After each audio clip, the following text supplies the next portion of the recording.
Collection করার আগে ওরা বন্ধ করে দেয়, একটা সিস্টেমেটিক চলে। কিন্তু নতুন ইউটিউবাররা গিয়ে লাইভ দিয়ে দিচ্ছে, উল্টো পাল্টা থাম্বনেল দিয়ে দিচ্ছে, নেতার ছবি লাগিয়ে দিচ্ছে। আমি একটু হয়তো জুলুম নিয়ে আলোচনা করছি, নেতার ছবি লাগিয়ে দিল, দিয়ে থাম্বনেল দিয়ে দিল, দিয়ে বাঁশ টাঁস দিয়ে কালো কপাল ফাটিয়ে দিয়ে ছবি ফবি দিয়ে দিল, বাস লোকে দেখলি মনে করছে কি এমন হলো রে বাবা। আমি তো ওরকম কাউকে আমি ইন্ডিকেট করে ওয়াচ করি না। আমি যেটা বলি আল্লাহ রসুলের কথা বলি, কোরআন হাদিস থেকে আলোচনা করি, আপনারা জানেন। তো যাক, যে কথা বুঝাতে চাইছিলাম, খেয়াল করেন, কেউ লাইভ দেবেন না যেন, খেয়াল করেন কি বলছিলাম। আল্লাযীনা ইউমিনুনা বিল গায়বি ওয়া ইউকিমুনাস সালাহ ওয়া মিম্মা রাযাকনাহুম ইউনফিকুন। আল্লাহ সুন্দর করে বললেন, তারা গায়েবের উপরে বিশ্বাস করবে আর তারা 5 ওয়াক্তের নামাজ আদায় করবে, তারা সালাত আদায় করবে, আর আমি তাদেরকে যা রিজিক দিয়েছি তা থেকে আমি আল্লাহ রাস্তায় দান করবে। এগুলো হলো তাদের আলামত। কিন্তু আমাদের সমাজে কিছু দাড়িওয়ালা আছে দেখবেন, কিছু নামাজিও আছে দেখবেন, কিছু হাজী সাহেব আছে দেখবেন, এরা দেখবেন দান দিতে পছন্দ করে না। মাঝে মাঝে আপনারা মিলিয়ে দেখবেন, গাড়ি নিয়ে যখন রাস্তার উপর দিয়ে যান, সিগন্যালের জ্যামেতে আপনারা আটকে যান। যখন সিগন্যালের জ্যামেতে আটকে যাবেন, উপর দিকে তাকালে দেখবেন 3খানা বাতি জ্বলে। একটা লাল কালারের বাতি, রেড কালারের বাতি, একটা হলো সবুজ কালারের বাতি, গ্রিন কালারের বাতি, আর একটা হলো ইয়েলো কালারের বাতি, হলুদ কালারের বাতি। 3 কালারের বাতি, 3 রকম বাতি, 3 বাতির 3 রকম কাজ।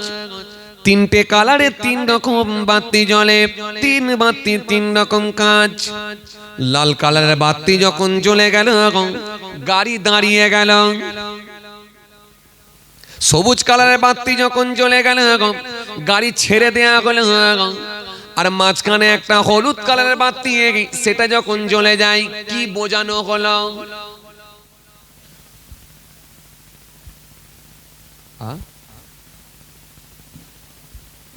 মোটরসাইকেল যারা ড্রাইভিং করেন, 4 চাকা যারা ড্রাইভিং করেন, একটু বলেন তো দেখি হলুদ কালারের সিগন্যাল কি বোঝাতে চাই?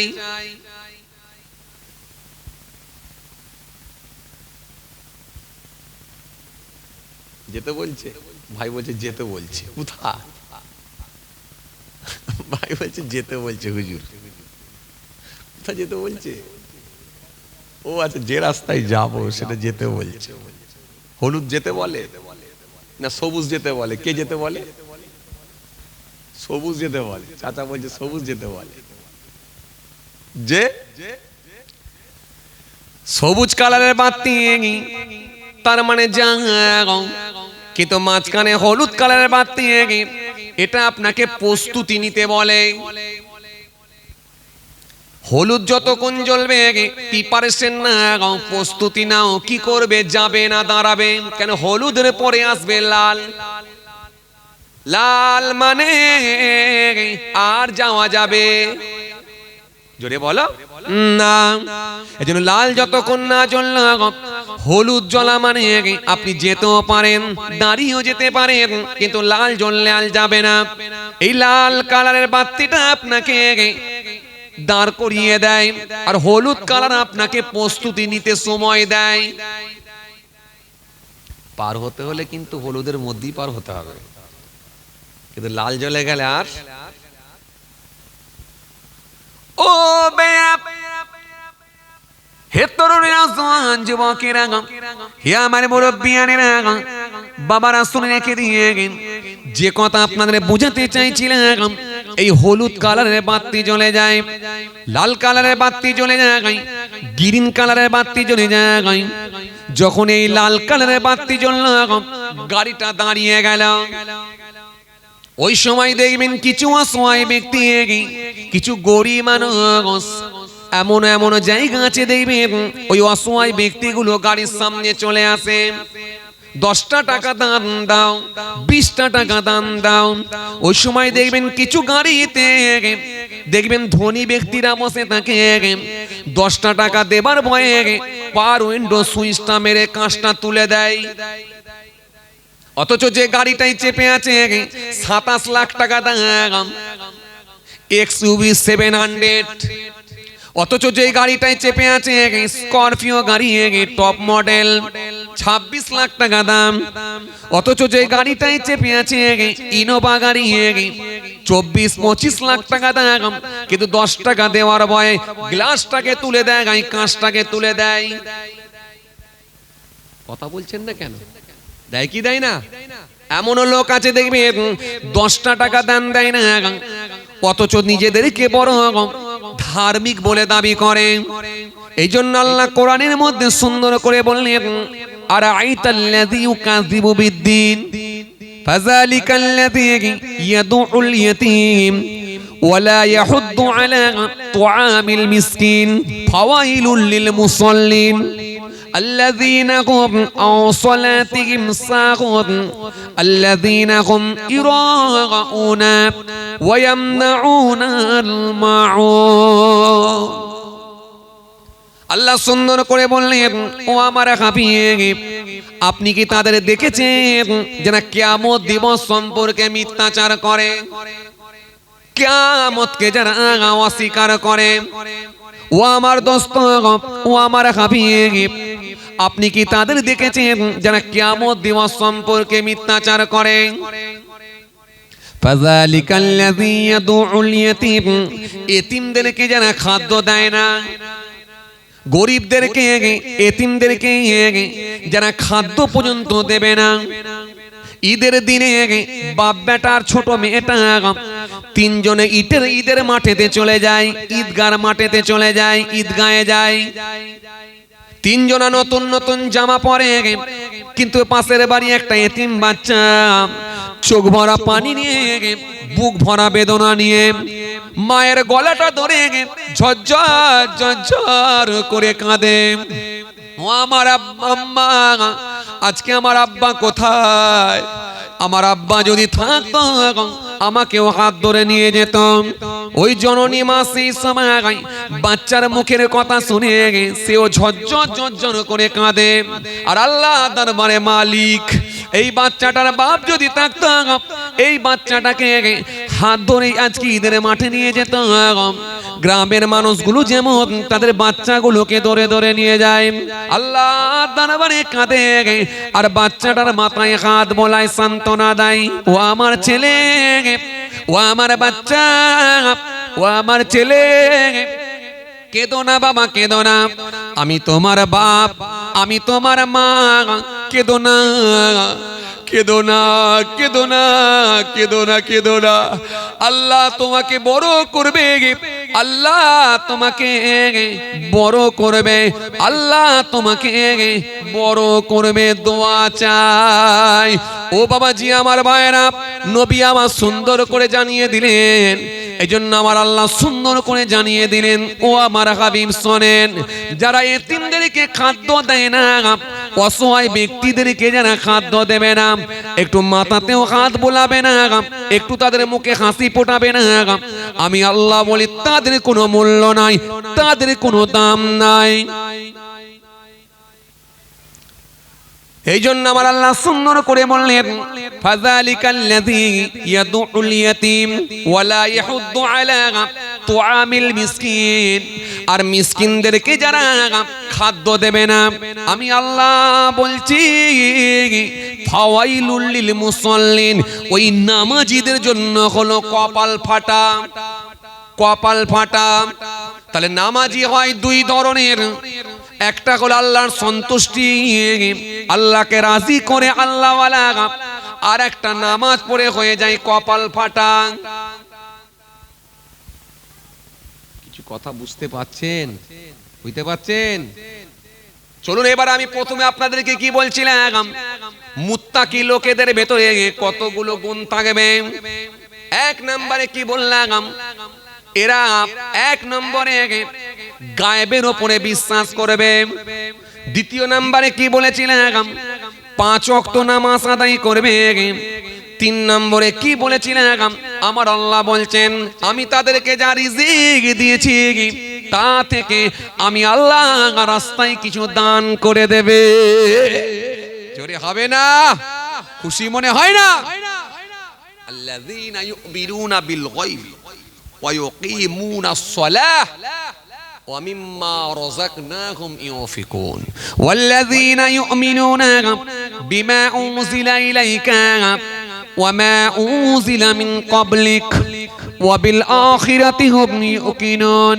আমার আল্লাহ এর পরে বললেন ও আমার হাবিব শোনেন, ও ঈমানদারগুলো কারা শোনেন, আমি আল্লাহ আপনার উপরে যা নাজিল করেছি এবং আপনার পূর্বেও যা নাজিল করেছিলাম সেগুলোর উপরে তারা বিশ্বাস করবে। নবীর উপরে কি নাজিল হয়েছিল? কথা বলে না। কি? কোরআন শরীফ, মহাগ্রন্থ, আল্লাহর কালাম, কালামুল্লাহ কোরআন শরীফ। কোরআন শরীফ এমন একটা গ্রন্থ, এই গ্রন্থ এমন একটা, এটাকে নিয়ে যে অ্যানালাইসিস করেছে, যে গবেষণা করেছে, সেই ইসলামের ছত্র ছায়া এসে কালিমা পড়ে ঈমান কবুল করেছে। জোরে বলতে পারেন না? জোরে হয় না? যে পড়তে পারে না, যে পড়তে পারে না, যে বুঝতে পারে না, সেই কোরআনের অপব্যাখ্যা করেছে। কিন্তু যে পড়েছে সেই কোরআন মেনে ঈমান কবুল করেছে। গ্যারি মিলারের মতো মানুষ, ডক্টর মারিস মোকাইলের মতো মানুষ, কেসিয়াস কেলের মতো মানুষ, দলাই লামার মতো মানুষ, হ্যানুম্যানের মতো মানুষ, পৃথিবী বিখ্যাত মানুষ, যাদের জনপ্রিয়তা গোটা পৃথিবী জুড়ে, এত বড় বড় পপুলার ব্যক্তি ছিলেন যাদেরকে সবাই চেনে, এরা ইসলামের ছত্র ছায়া এসে কোরআন পড়ে ঈমান কবুল করল। আর ওয়াসিম বাবু কোরআনের ভুল ধরতে গিয়ে মানুষের কাছে হেয় প্রতিপন্ন হলো, লোকে থুতু নিক্ষেপ করে। কথা ঠিক কিনা বল বলো? কোরআন শরীফের ভুল ধরবে। আল্লাহ নিজে বলছেন ওয়া ইন কুনতুম ফি রাইবিম মিম্মা নাযালনা আলা আবদিনা ফাতু বিসূরাতিন মিন মিসলিহি ওয়াদউ শুহাদাকুম মিন দুনিল্লাহ ইন কুনতুম সাদিকিন। আল্লাহ নিজে কোরআনের মধ্যে বলছেন কোরআনের ভুল ধরবে। আল্লাহ বলছে এই কোরআনের মধ্যে কোনো ভুল নাই। যদি তোমাদের সন্দেহ জাগে, যদি তোমাদের মনে হয়, তো কোরআনের মতো একটা সূরা তৈরি করে দেখাও। আমি যেভাবে সূরা বানিয়েছি, আয়াত তৈরি করেছি, একটা তৈরি করে দেখাও।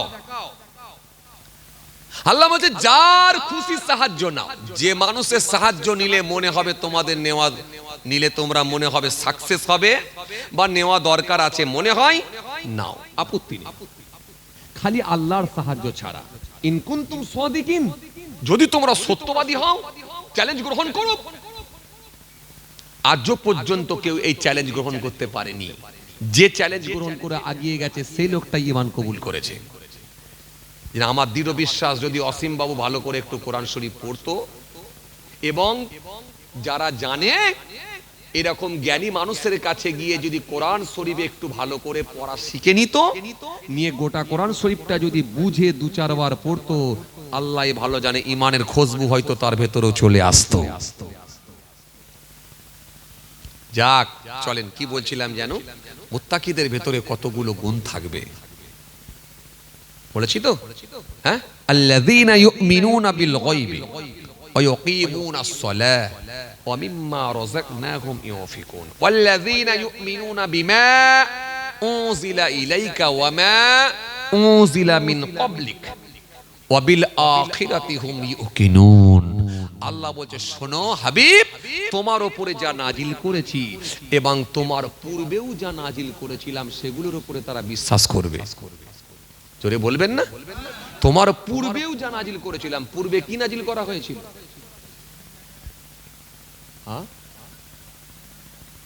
হ্যাঁ, কি নাজিল করা হয়েছিল? জোরে বলেন। কি? হ্যাঁ কি নবী আসার আগে যে আসমানি কিতাবগুলো অবতীর্ণ হয়েছিল সেগুলোর পুরো বিশ্বাস স্থাপন করা, মেনে নেওয়া।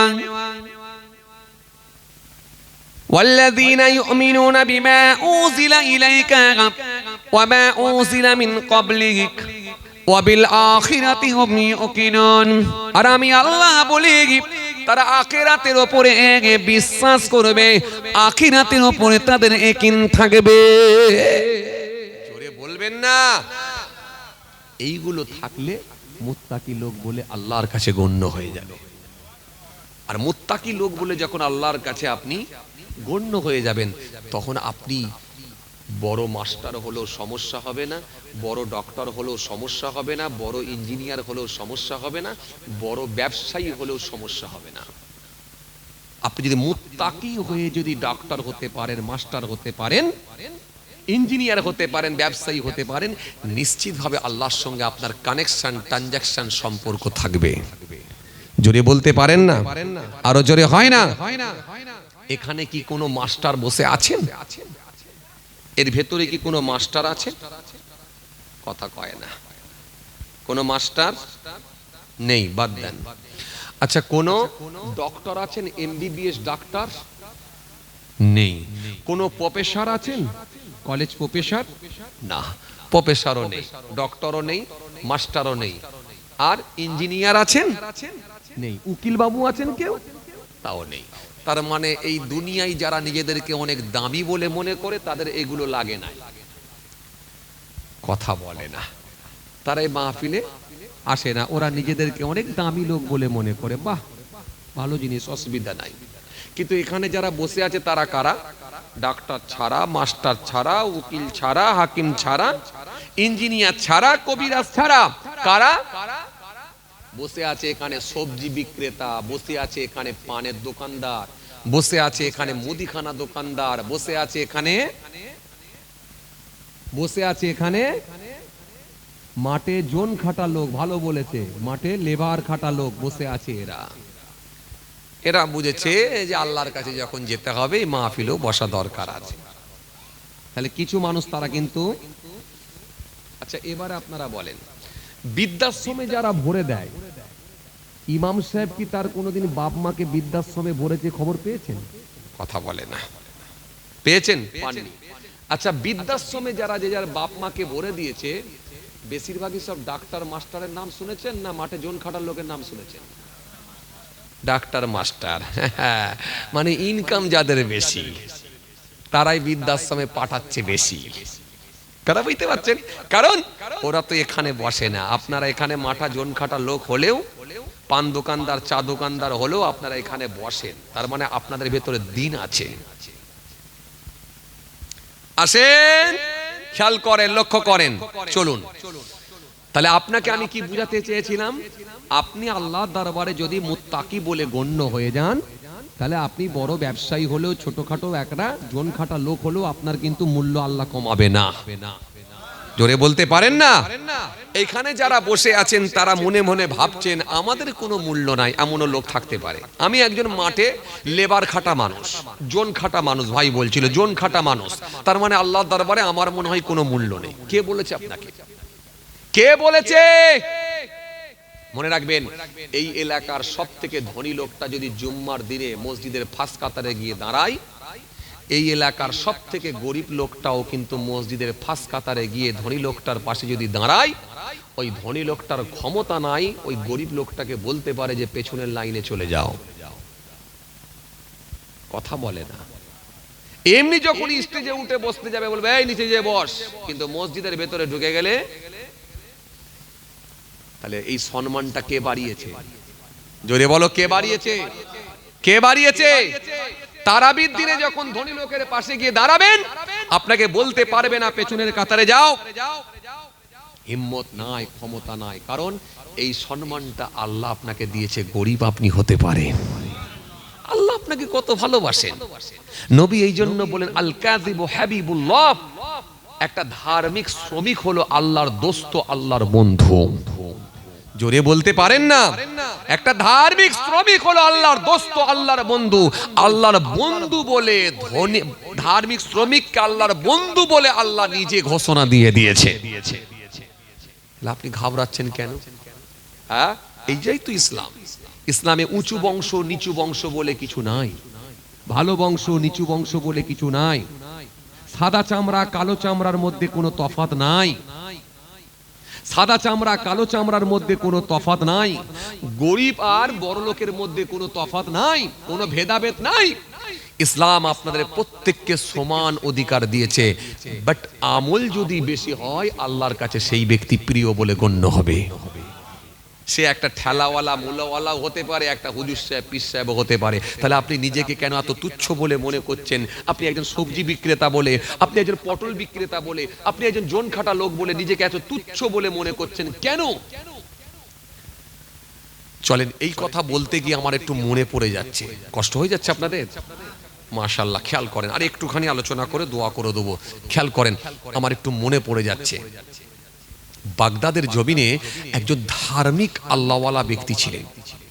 বাগদাদের জমিনে মস্ত বড় আল্লাহওয়ালা ব্যক্তি, ধার্মিক ব্যক্তি, কিন্তু বড় ব্যবসায়ী ছিলেন। কেমন ধার্মিক? ভালো করে শোনেন, কেমন ধার্মিক? এলাকার মানুষগুলো বলছেন জীবনে কোনোদিন ফজরের নামাজ কাজা আছে নাকি আমাদের জানা নাই। জোরে বলতে পারেন না? জীবনে কোনোদিন ফজরের নামাজ কাজা ছিল কিনা এটা আমাদের জানা নাই। নামাজিকে চেনা যায় দুই ওয়াক্তের নামাজ দিয়ে, এক এশার নামাজ, দুই হলো ফজরের নামাজ। এই দুই ওয়াক্তের নামাজ দিয়ে নামাজিকে টেস্ট করা যায় তুমি কত বড় নামাজি হয়েছো। কথা বলছেন না কেন? হ্যাঁ, ওই এক ওয়াক্ত দু ওয়াক্ত কারোর সাথে সঙ্গে পাল্লাই পড়ে লেওয়ার কন্টিনিউ চালিয়ে যাওয়া ফজর পর্যন্ত অত সহজ নয়। আবার এই ঠান্ডায় ছেড়ে দে মা কেঁদে মাছি, কথা বলে না। আবার ফজরের সময় যদি মোটরের পানি হয়, ওরে বাপরে বাপ, আমি তো গরম পানিতে উজু করি। আবার একদিন মনে করলাম আবার মেশিন ফিশিন চালাবো, তাড়াতাড়ি এই ঠান্ডা পানিতে উজু করলি, হাতে যখন পানিটা পড়েছে না পুরো হাতটা অবাস হয়ে গেছে, বুঝতে পারিনি যে হাতটা আছে নাকি। তো সহজ নয় বাবাজি, ছেড়ে দে মা কেঁদে বাঁচি এমনি। হ্যাঁ, নামাজকে বলো না কাজ আছে,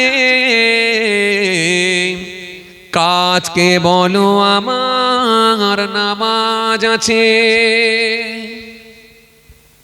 নামাজকে বলো না কাজ আছে,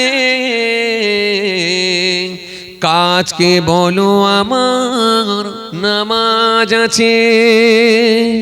জোহর গেল কাজের চাপে, আসর গেল ব্যস্ততাতে, মাগরিব গেল চায়ের দোকানে, এসা গেল খাওয়া দাওয়াতে, ফজর গেল ঘুমের চাপে। কি করে নিজেকে বলো মোমেন আমি নিজে, ফজর গেল ঘুমের চাপে। কি করে নিজেকে বলো ঈমান পাকা যে, বলে নামাজ আমার লাগে না, ঈমান আমার পাকা। এই লোক আছে না? নাই। পর্দা থাকে মনে, কথা বলে না। কিছু কিছু মানুষ আছে না, বলে না আরে পর্দা তো মনের পর্দাটা বড় পর্দা, পর্দা আবার করতে হয় নাকি। এই জন্য বলে পর্দা লাগে না, পর্দা থাকে ভিতরে মনে, আর নামাজ লাগে না ঈমান পাকা। তার মানে ভিত ওপরে লাগবে না, ওপরে ঢালাই মারবে। নামাজ লাগে না, ঈমান পাকা। গল্প শুনেছেন ছেলের?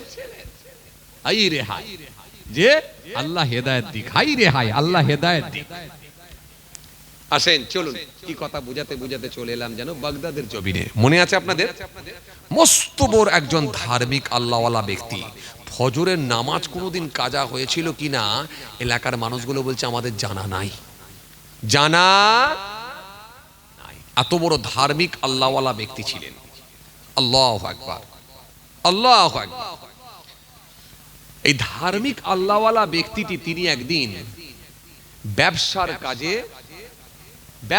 কাজে এই ধার্মিক আল্লাহওয়ালা ব্যক্তিটি তিনি একদিন সফরে যাওয়ার মনস্থির করেছেন। ব্যবসার কাজে সফরে যাবার মনস্থির করেছেন ব্যবসার কাজে।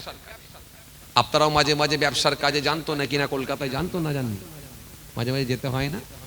কাপড়ের ব্যবসা করেন আপনি, যেতে হয় না?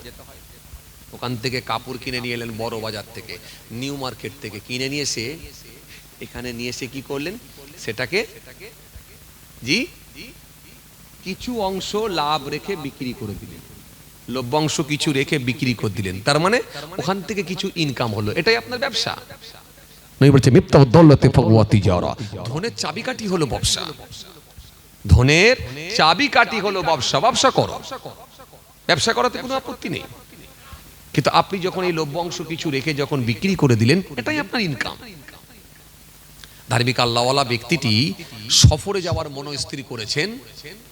আমি সেই সময়কার কথা বলছি, খলিফা হারুন রশিদের পিরিয়ডের সময়কার কথা বলছি, সেই সময়কার কথা। খলিফা হারুন রশিদের পিরিয়ডের সময়, সেই সময়কার কথা, খলিফা হারুন রশিদের পিরিয়ডে, সেই আমলের কথা বলছি। ধার্মিক আল্লাহওয়ালা ব্যবসায়ীটি একটু ব্যবসার কাজে সফরে যাওয়ার মনস্থির করেছেন, সফরে যাওয়ার চিন্তা ভাবনা নিয়েছেন। জি, আজকে সফরে যাওয়া তো বড় সহজ। কলকাতায় চলে যাবেন, 1.5-2 ঘন্টা লাগবে, কি কথা ঠিক কিনা বলবো? 2 ঘন্টায় পৌঁছে গেলেন কলকাতা, হু করে গাড়ি যাচ্ছে, 4 চাকা করে চলে গেলেন, 2 চাকা চলে গেলেন, বাসে করে চলে গেলেন, ভালো ভালো বাস বেরিয়েছে। আজকে সফর খুব সহজ হয়ে গেছে। শুধু তাই না, আপনি এখান থেকে ভিন্ন রাজ্যে যাবেন, হ্যাঁ, পশ্চিমবাংলার বাইরে অন্য রাজ্যে চলে যাবেন, 2-2.5 ঘন্টা লাগবে। ফ্লাইটে চাপলেন, দিল্লিতে নেমে গেলেন, ফ্লাইটে চাপলেন, হায়দ্রাবাদে নেমে গেলেন, ফ্লাইটে চেপে পড়লেন, বোম্বাই নেমে পড়লেন, এই 2.5-3 ঘন্টা সময় লাগে, চলে গেলেন। কিন্তু যদি বলা হয় বোম্বাই পর্যন্ত হেঁটে হেঁটে যাও, কথা বলে না, কদিন লাগবে? কোন হিসাব নেই। আগেকার দিনে ট্রেনেতেই তো 3 দিন লাগে, আর হেঁটে বলছে 3 মাস ধরো। যে আগেকার দিনের লোকেরা দেখবেন, জিজ্ঞাসা করে দেখবেন, পানি জাহাজে করে হজে যেত, পানি জাহাজে করে হজে যেত, হজে যেত পানি জাহাজে করে। পানি জাহাজে করে হজে গেলে ক মাস সময় লাগতো বাবাজি?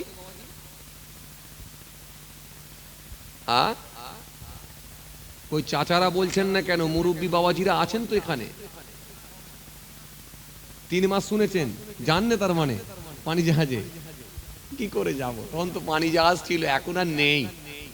হ্যাঁ, যে এই পানি জাহাজে করে কম বেশি প্রায় 3 মাস সময় লাগে, আর আপ ডাউন 6 মাস। তাহলে এই 6 মাস সময় লাগছে, পানি জাহাজে করে যাচ্ছে কোথায়? মক্কা শরীফে। আর এখন ফ্লাইটে করে 6 ঘন্টা। তাহলে 6 মাসটাকে কমে এসে টেনে নিয়ে এসে 6 ঘন্টায় আপনাকে নামিয়ে দেয়। এরপরও যে আপনি একবারে নিশ্চিতভাবে পৌঁছে যাবেন এমনটা নয়, অঘটন হতেই পারে। আল্লাহ হেফাজত করছে বলে আপনার দ্বারা পৌঁছানো সম্ভব হচ্ছে। আর যদি আল্লাহ ডেকে নেয়, বাস, বাপরে বাপ, ফ্লাইটে যাতায়াত করা কি কঠিন। যারা যাতায়াত করে জিজ্ঞেস করে দেখবেন। আল্লাহ আমাকে ভারতবর্ষের বিভিন্ন রাজ্যে আমাকে নিয়ে গেছে, আল্লাহ মক্কা শরীফে, মদিনা শরীফে নিয়ে গেছে, আমি তো জানি ফ্লাইটে যাত্রা কেমন। একবার যদি অ্যালার্ট করে দেয়, ঘোষণা দিয়ে যায় মৌসুম খারাপ আছে, সিট বেল্টটা ভালো করে বেঁধে রাখুন, দেওয়ার পরে যদি ফ্লাইটে 2বার ঝাঁকুনি মেরে দেয়, ব্যাস, যত বড়ই সাহসী লোক হোক, চোখ বন্ধ, আর নড়ে না। এরম করে বেলটা টিপে ধরে, বেলটা কোমরে বাঁধা আছে, আর সিটের 2 দিকে এরম করে দিয়ে ধরে টিপে বসে আছে, আর বিড়বিড় করে কি মুখে আছে বলে যাচ্ছে। মুসলমান হলে কলমা শরীফ পড়ছে, আল্লাহকে ডাকছে, আর ভিন্ন ধর্মের মানুষ হলে সে যাকে মনে করে তার নামে ডেকেই যাচ্ছে। অত সহজ নয়, ও যত বড়ই সাহসী লোক হোক, একদম কাঁপিয়ে দেবে। ফ্লাইটে যাত্রা খুব কঠিন। যে চলেন, যে কথা বুঝাতে চাইছিলাম, আবার পানি জাহাজে করে যারা যেতেন আরো কঠিন, সমুদ্রের উপর দিয়ে, জি, আটলান্টিক মহাসাগর, প্রশান্ত মহাসাগর, আরব সাগর, ভয়ঙ্কর ভয়ঙ্কর সাগর, ডান দিক বাঁ দিক সামনের দিক কোনো কিনারা নেই, জাহাজে করে যাচ্ছে। মুরব্বীদের মুখে আমি শুনেছি, এই জাহাজে করে যখন যেতেন তারা একেবারে তৈরি হয়ে যেতেন যে মৃত্যু হতেই পারে, তৈরি হতে যেতেন একবারে, কাফন টাফন রেডি। এমনকি সমুদ্রের যখন ভয়ঙ্কর কোনো প্রাণী বা সমুদ্রের বড় তিমি মাছ, এই ভয়ঙ্কর মাছ বা প্রাণী যখন ওই জাহাজের দিকে তেরে আসতো, তারা ছাগল জবাহ করে রাখতো, দুম্বা জবাহ করে রাখতো। এই দুম্বাগুলোকে, ছাগলগুলোকে পানিতে ছুঁড়ে দিত, যাতে করে মুখে করে নিয়ে তিমি মাছ বা সমুদ্র ভয়ঙ্কর প্রাণী মুখে করে নিয়ে চলে যেত। কথা কিছু বুঝতে পারছেন? মানুষ খেয়ে ফেলবে, এত রিস্কের সঙ্গে যেতে হতো, তবুও আল্লাহর কাবা বাইতুল্লাহ যাব, নবীর দেশে যাব, এই ভালোবাসা, আন্তরিকতা, এটা ঈমান। চলেন, কি বলছিলাম জানো? ব্যবসায়ী, ধনী ব্যবসায়ীটা, যেহেতু আপনাদের এখানে বললেন সব ব্যবসায়ী লোকেরাই আছেন, ডাক্তার, মাস্টার, ইঞ্জিনিয়ার কেউ নেই, ওই জন্য ব্যবসাটা নিয়ে একটু বলছি, আমার মনে চলে এলো যেহেতু বলছি। খেয়াল করেন, ধনী ব্যবসায়ীটি সফরে যাওয়ার মনস্থির করেছেন। সফরে যাব, অনেক দূরের পথ, সফরে যাব, কিন্তু কিভাবে যাব? একটা কাফেলার সঙ্গে যোগাযোগ করলেন, কাফেলার সঙ্গে যোগাযোগ করে সফরে যাওয়ার মনস্থির করেছেন, কাফেলার সঙ্গে একটা যোগাযোগ করেছেন। ও ভাই জায়েরা, জওয়ান জওয়াকেরা, ও আমার মুরব্বিয়ানেরা, বাবারা শুনে রেখে দিন, কিতাবের মধ্যে পাওয়া যায় ওই ধনী ব্যবসায়ীটি, আল্লাহ ওয়ালা মানুষটি একটা কাফেলার সঙ্গে সফরে যাওয়ার মনস্থির করলেন, সফরে যাওয়ার চিন্তা ভাবনা নিলেন। কিন্তু সফরটি হলো 8 দিনের সফর।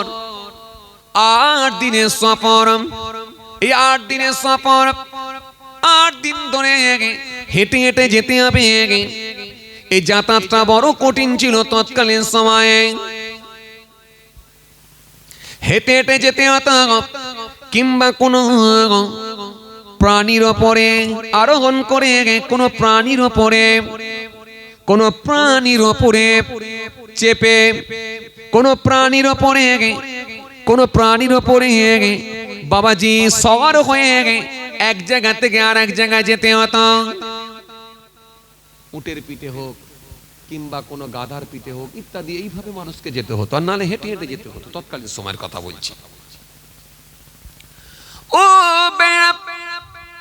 হে তরুণেরা, জওয়ানেরা, হে যুবকেরা, হে আমার মুরব্বিয়ানেরা, বাবারা শুনে রেখে দিন, কিতাবের মধ্যে পাওয়া যায় ধনী ব্যবসায়ীটি হেঁটে হেঁটে যাবার মনস্থির করলেন কাফেলার সঙ্গে। কাফেলার সঙ্গে হেঁটে হেঁটে যাবেন। এই সফরে যাওয়া বড় বিপজ্জনক, সফরে যাওয়াটাও হলো বড় রিস্কের। এই কথা মনে করে পরিবারের সবাইয়ের সঙ্গে, পরিবারের সকলের সঙ্গে তিনি সাক্ষাৎ করে নিলেন, দেখা করে নিলেন। নিজের ছেলেদের সঙ্গে দেখা করলেন, বিবির সঙ্গে দেখা করলেন, আত্মীয় স্বজনদের সঙ্গে দেখা করে নিলেন। একমাত্র কন্যার সঙ্গে দেখা করলেন। ও আমার কন্যা, ও আমার কন্যা, আমার জন্য দোয়া করো, আমি সফরে চলে যাচ্ছি, আল্লাহ যদি ফিরিয়ে নিয়ে আসেন, আল্লাহ হায়াতে রাখলে আবার দেখা হবে। কন্যার সঙ্গে দেখা করে নিলেন। একমাত্র কন্যা সেই সময় বলেছিলেন, ও আমার আব্বা জান, শুনে রেখে দেন, আপনি সফরে যাবেন, আপনি সফরে যাবেন, সফরে যাবেন, আপনি চলে যান, এতে আমার কোনো আপত্তি নাই, আপনি যান। তবে আমি আপনাকে একটা খাজুরের প্যাকেট দিচ্ছি, এই খাজুরের প্যাকেটটা আপনি ব্যাগে করে নিয়ে যান, পুটলির মধ্যে নিয়ে যান, লাগেজের মধ্যে নিয়ে যান। এই খাজুর আপনি নিয়ে যান, আপনার প্রয়োজনে কাজে লাগবে।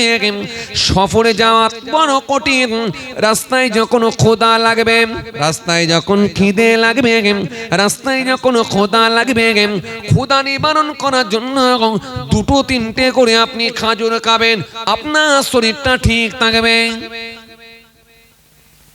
মেয়ে বাপকে ভালোবাসে, একটা খাজুরের প্যাকেট দিয়েছে।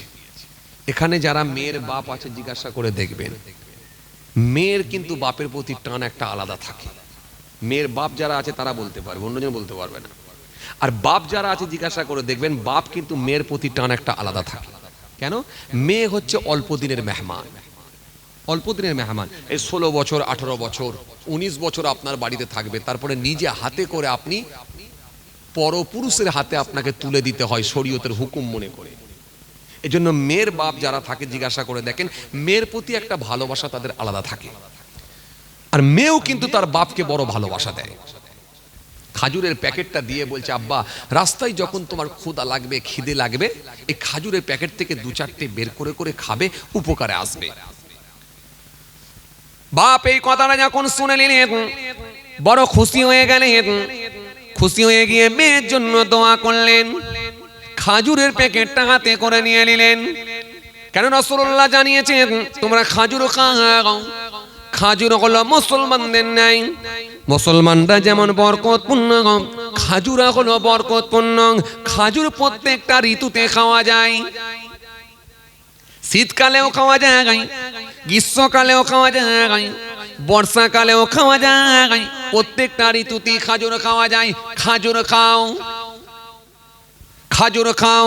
খাজুর প্রত্যেকটা ঋতুতে খাওয়া যায়। বিজ্ঞান এটাকে নিয়ে গবেষণা করলো। আজকের স্বাস্থ্য বিজ্ঞান এটাকে নিয়ে গবেষণা করে বলতে লাগলো এই খাজুরের উপকারিতা কি, খাজুর খাওয়ার প্রতি নবী এত তাগিদ দিলেন কেন। আজকে স্বাস্থ্য বিজ্ঞান এটাকে নিয়ে গবেষণা করে করে বলল, হ্যাঁ খাজুর খাও। এর মধ্যে ক্যালসিয়াম আছে, ম্যাগনেসিয়াম আছে, পটাশিয়াম আছে, vitamin A, vitamin B, vitamin C, প্রচুর পরিমাণে আয়রন আছে, যা রক্ত চলাচলে সহায়তা করে, হৃৎপিণ্ডকে ঠিক রাখে, লিভারকে স্ট্রং রাখে, লিভারকে স্ট্রং রাখে, হার্টকে ঠিক রাখে। খাজুর হলো মরুভূমির গ্লুকোজ। এজন্য আজকের বিজ্ঞান বলছে খাজুর খাও। আর আমার আপনার নবী, নূর নবী, হাবিবুল্লাহ নবী জনাবে মুহাম্মদ রাসূলুল্লাহ সাল্লাল্লাহু আলাইহি ওয়াসাল্লাম তিনি ১৫০০ বছর আগে বলেছেন, ও আমার উম্মতেরা তোমরা খাজুর খাও। শ্রেষ্ঠ বিজ্ঞানী কে? আমার নবী। এজন্য আমি বলি শ্রেষ্ঠ বিজ্ঞানী কে? আমার নবী। এজন্য আমি বলি শ্রেষ্ঠ ডক্টর কে? আমার নবী। শ্রেষ্ঠ ইঞ্জিনিয়ার কে? আমার নবী। শ্রেষ্ঠ প্রফেসর কে? আমার নবী। As a teacher, as a leader, as a commander, as a professor, Muhammad সাল্লাল্লাহু আলাইহি ওয়াসাল্লাম has been the most practical and most successful of all prophets. যেভাবে আমার নবী থেকে ধার করবেন সেভাবেই পারবেন আপনি। আলহামদুলিল্লাহ, নবীকে আল্লাহ সেই জ্ঞানই দিয়েছিলেন। এর নবীর জন্য পৃথিবীর কোনো মাস্টার, কোনো টিচার লাগে না। নবীর মাস্টার, নবীর টিচার, নবীর উস্তাদ স্বয়ং আল্লাহ নিজেই হয়ে গেছিলেন। এজন্য আমার নবী একটা কথাও নিজে ইচ্ছাই বলে না, যেটা আমি আল্লাহ বলতে বলি সেটাই আমার হাবিব তোমাদের সামনে বলে। আবার বলছেন, মা আতাকুম রাসূল ফাকুযুহু ওয়া মা নাহাকুম আনহু ফান্তাহু। এই পৃথিবীর মানুষ, তোমাদেরকে যে আমার রাসূল আদেশ করেন তোমরা স্বতঃস্ফূর্তভাবে গ্রহণ করো, নবী যেগুলো তোমাদের বারণ করেন সেগুলো থেকে বিরত থাকো। নবীর আদেশ আর নিষেধ মানে আমি আল্লাহ, আমার আদেশ আর নিষেধ। জোরে বলতে পারেন না? খুশি মনে হয় না? এই জ্ঞান দিয়েছেন আল্লাহ নবীকে। শ্রেষ্ঠ জ্ঞানী আমার নবী। যেভাবে আমার নবী থেকে ধার করবেন সেভাবেই আপনি নিতে পারবেন। আলহামদুলিল্লাহ, আল্লাহ শুকর, আপনি নিতে পারবেন। চলুন, ওই বাপ খাজুরের প্যাকেটটা নিয়ে কাফেলার মানুষগুলোর সঙ্গে রওনা দিয়ে দিলেন। মনে আছে আপনাদের? রওনা দিলেন কোথায়? সফরে যাচ্ছেন। সফরে যাচ্ছেন, সফরে চলে যাচ্ছেন। ৮ দিনের সফর, লম্বা সফর, ৮ দিনের সফর। ও ভাই যায়রা, জওয়ান জামাকেরা, ও আমার মুরব্বিয়ানেরা, বাবারা শুনে কি দিন কিতাবের মধ্যে পাওয়া যায় ওই বাপ থাকতে না পেরে ৮ দিনের সফরে রওনা দিলেন। কাফেলার মানুষগুলোর সঙ্গে যখন সফরে চলে যাচ্ছেন, আস্তে আস্তে দেখা যায় বহুদূর চলে গেলেন, বহুদূর চলে গেলেন, বহুদূর চলে গেলেন, বহুদূর চলে গেলেন। বহুদূর যাওয়ার পরে, বহুদূর যাওয়ার পরে আস্তে আস্তে দেখা যায় জোহরের নামাজের ওয়াক্ত হয়ে গেল। জোহরের নামাজে যখন ওয়াক্ত হয়ে গেল, নামাজ পড়ার প্রস্তুতি নিলেন। কেন? একটা ধার্মিক ব্যবসায়ীকে ব্যবসা করতে হলেও 5টা শর্ত মানতে হবে। খুব ভালো করে শোনেন। এক, হালাল পথে ইনকাম করতে হবে। হালাল পথে ইনকাম করতে হবে, এক। দ্বিতীয় নাম্বার হচ্ছে, 2 নম্বরে হচ্ছে ফরজ, ওয়াজিব, সুন্নতে মুআক্কাদা ছাড়া যাবে না। তৃতীয় নাম্বার, 3 নম্বরে হচ্ছে, তৃতীয় নম্বরে হলো হারাম, মাকরু, সন্দেহযুক্ত মাল বিক্রি করা যাবে না। চতুর্থ নাম্বার হলো প্রত্যেকের হক আদায় করতে হবে। বাবা মা বেঁচে থাকলে তাদের হক, আর ছেলে মেয়ে বিবি বাল বাচ্চার হক, আত্মীয় স্বজনের হক, আর প্রতিবেশী মানুষগুলোর হক। এই 4 ধরনের মানুষের হক আদায় করা। পঞ্চম নম্বরে হলো হালাল ইনকাম করে হারাম পথে অর্থ ব্যয় না করা। 5টা শর্ত মানতে হবে। তার মানে তার ভেতরে একটা, সেটা হলো সালাত, নামাজ। নামাজ কিন্তু আপনি ছাড়তে পারবেন না। যেখানেই থাকেন, রাস্তায় থাকেন, গাড়িতে থাকেন, মাঠেতে থাকেন, হাটেতে থাকেন, যেখানে থাকেন, সালাত আপনার জন্য চলবে, পড়তে হবে। বাট আপনি যদি পানি ব্যবহার করতে যদি অক্ষম হন, তায়াম্মুম করবেন, তায়াম্মুম করে ওযু করতে হবে আপনাকে। দাঁড়িয়ে না পারলে বসে পড়তে হবে, বসে না পারলে শুয়ে পড়তে হবে, তবুও আল্লাহকে স্মরণ করতে হবে। এটা কিন্তু আল্লাহ ছাড়বে না। স্মরণ না করলে আমি ছাড়বো না। বাই চান্স যদি অনিচ্ছাকৃতভাবে এক ওয়াক্ত নামাজ ছেড়ে যায়, সেটাকেও আল্লাহর কাছে মাপ চাইতে হবে এবং কাজাটা আদায় করতে হবে। ইচ্ছাকৃতভাবে আপনি ছাড়তে পারবেন না। এজন্য ফরজ আপনার ছাড়া যাবে না। এর 4 ধরনের ফরজ আছে, জানেন? ফরজ হলো 4 প্রকার। ফরজ হলো 4 প্রকার। আপনারা জানেন কি কি? কথা বলে না। আমি তো বলবো 4 ধরনের ফরজ জানেন কি কি? আচ্ছা, ফরজ কয় প্রকার আপনারা জানেন না? কি বিপদে পড়েছি আল্লাহ। হ্যাঁ না, কিছু বলছে না কেন? জানেন না?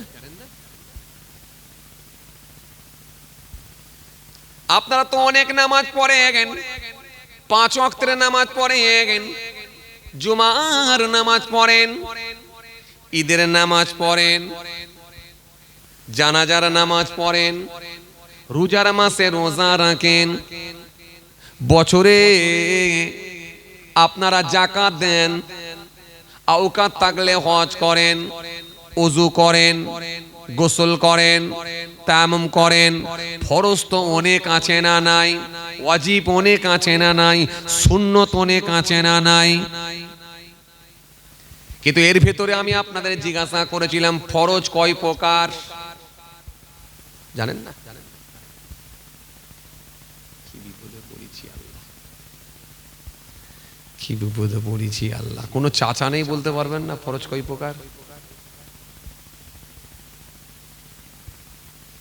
নামাজ পড়া কি ফরজ? রোজা রাখা কি? হজ করা কি? যাকাত দেওয়া কি? ঈমান আনা কি? ওযুর মধ্যে ফরজ আছে না নাই? আছে। তায়াম্মুমের মধ্যে ফরজ আছে না নাই? গোসলের ভেতরে ফরজ আছে না নাই? তাহলে এইভাবে যদি হিসাব করা হয় ফরজ অনেক তো। আচ্ছা, ফরজ বলেন এবারে কয় প্রকার?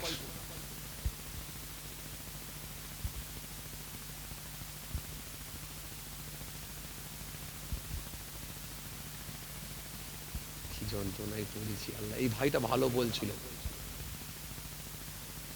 হবে মনে পড়বে? হ্যাঁ,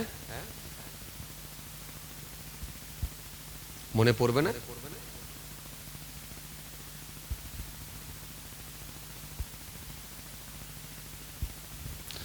ফরজ হলো মোট 4 প্রকার। কয় প্রকার? 4 প্রকার। 1 নম্বরে হলো ফরজে আইন, দ্বিতীয় নম্বরে হলো ফরজে কিফায়া, তৃতীয় নম্বরে হলো 3 নম্বরে হলো ফরজে দাইব, চতুর্থ নম্বরে হলো ফরজে জন্নি। ফরজ হলো 4 প্রকার। এবারে বলেন তো, এই যে এতগুলো ফরজ আমি বলে দিয়ে গেলাম, কোনটা কোন ফরজ? ফরজে আইন কোনগুলো, ফরজে কিফায়া কোনগুলো, ফরজে দাইম কোনগুলো? এবার কোনটা কোন ফরজ বলেন তো?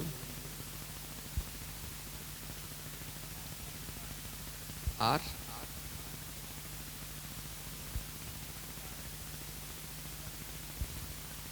ফরজে আইনের মধ্যে, ফরজে আইন আর ফরজে কিফায়ার মধ্যে কি তফাৎ?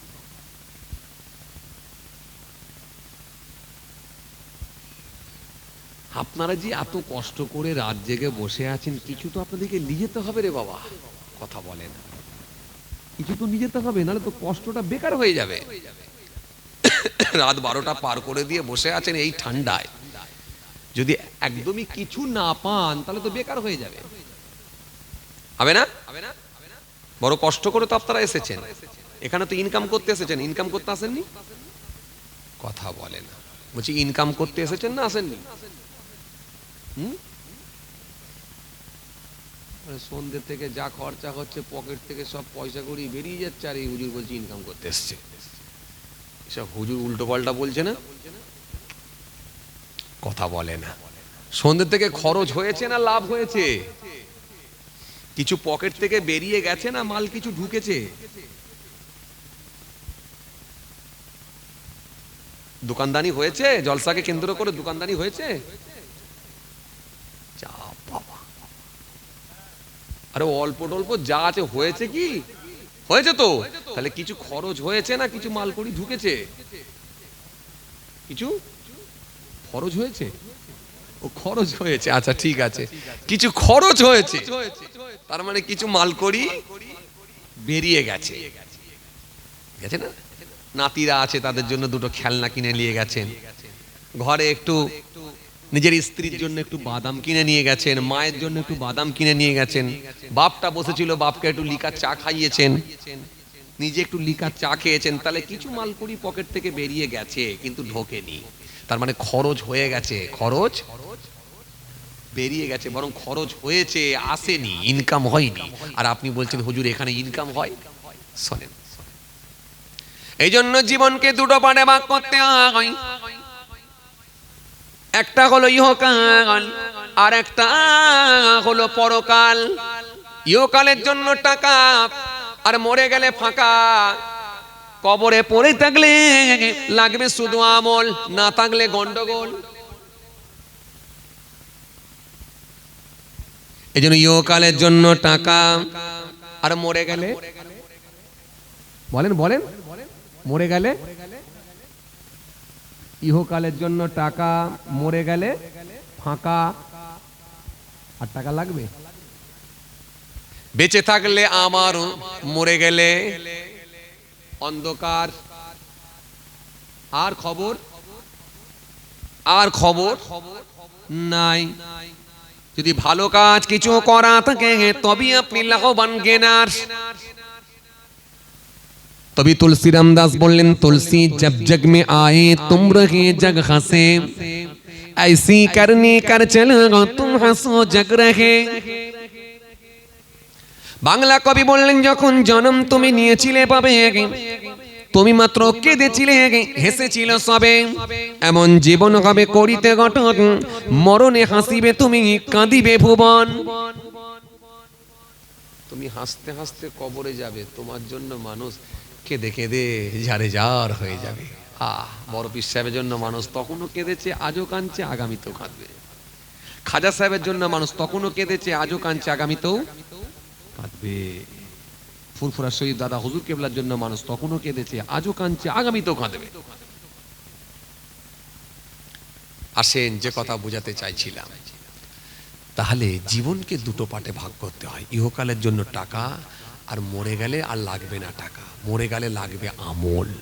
এজন্য আপনি এখানে যেটা শিক্ষা করতে এসেছেন, যেগুলো আপনি এখান থেকে সঞ্চয় করতে এসেছেন, যে টাকাটা কামাতে এসেছেন, সেটা হলো আমল। এটা হলো আমল। এখানে বসে বসে দু চারবার দরুদ শরীফ পড়ছেন, সুবহানাল্লাহ পড়ছেন, মন খুলে কোরআন হাদিসের আলোচনা শুনছেন, নিশ্চিতভাবে এই যে আপনি কিছু সওয়াবের হকদার হচ্ছেন, এটাই মরে গেলে আপনি পাবেন। জোরে বলতে পারেন না?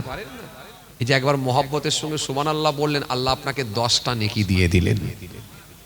আবার একবার বললেন, ফের 10টা পেয়ে গেলেন, 20টা হয়ে গেল। আর এর মাঝখানে যারা চুপ রয়ে গেল, ওরা শূন্য, একটাও পেলুনি। তুলে নেওয়ার দায়িত্ব কিন্তু আপনার, আমি লাইন দেখিয়ে দেবো, কিন্তু তুলে নেওয়ার দায়িত্ব আপনার। আর একবার বলছি, এই যে একবার বলে দিলেন, জোরে বলুন সুবহানাল্লাহ। এবার সবাই মিলে বললেন, আবার একটা, ফের 10টা পেয়ে গেলেন। তাহলে 3বার যারা পড়েছেন 30টা নেকি পেয়েছেন। দরুদ শরীফ পড়েছেন, সুবহানাল্লাহ পড়েছেন, আলহামদুলিল্লাহ পড়েছেন, আল্লাহু আকবার পড়েছেন, নিশ্চিতভাবে আল্লাহ আপনাদেরকে সওয়াবের হকদার করবেন, কোনো চাপ নাই। মান সাল্লা আলাইয়া ওয়াহিদাতান সাল্লাল্লাহু আলাইহি আশারা, যে ব্যক্তি আমার উপরে একবার দরুদ শরীফ পড়ে, রাসূল বলছেন তার উপরে 10টা করুণা 10টা রহমত আল্লাহ বর্ষণ করে থাকেন। ইন্নী লাকিতু জিবরিল ফাবাশশারানি ফাকালা ক্বালা আল্লাহু তাআলা মান সাল্লা আলাইকা সাল্লাইতু আলাইহি ওয়া মান সাল্লামা আলাইকা সাল্লামতু আলাইহি ফাসাজাদু লিল্লাহি শুকরা। নবী বলেন দেখো জিবরাইল ফেরেশতা এসে আমাকে খুশির সংবাদ দিয়েছে। সাহাবীরা বলেন কি খুশির সংবাদ? নবী বলেন যে ব্যক্তি আমার উপর একবার দরুদ শরীফ পড়ে আমার আল্লাহ তার উপরে রহমত বর্ষণ করে, যে ব্যক্তি আমার উপরে সালাম পাঠ করে আমার আল্লাহ তার উপরে সালাম প্রেরণ করে। নবী বলছে আমি থাকতে পারলাম না, ফাসাজাদু লিল্লাহি শুকরা, আমি শুকরিয়ায় সিজদায় পড়ে গেলাম। তাহলে আপনার লস নেই, কিন্তু যারা ঘুমিয়ে আছে তারা নিজেদেরকে চালাক মনে করছে, কিন্তু না, ওরাই আসলে বোকা। কিন্তু আপনি এখানে চালাক যারা বসে আছেন। কেন? পরকালের নেকি এখান থেকে তুলছেন, পরকালের ইনকাম এখান থেকে সঞ্চয় করছেন। আসেন তাকান, খেয়াল করেন, কোথা থেকে ছেড়ে এলাম বাবাজি জানো?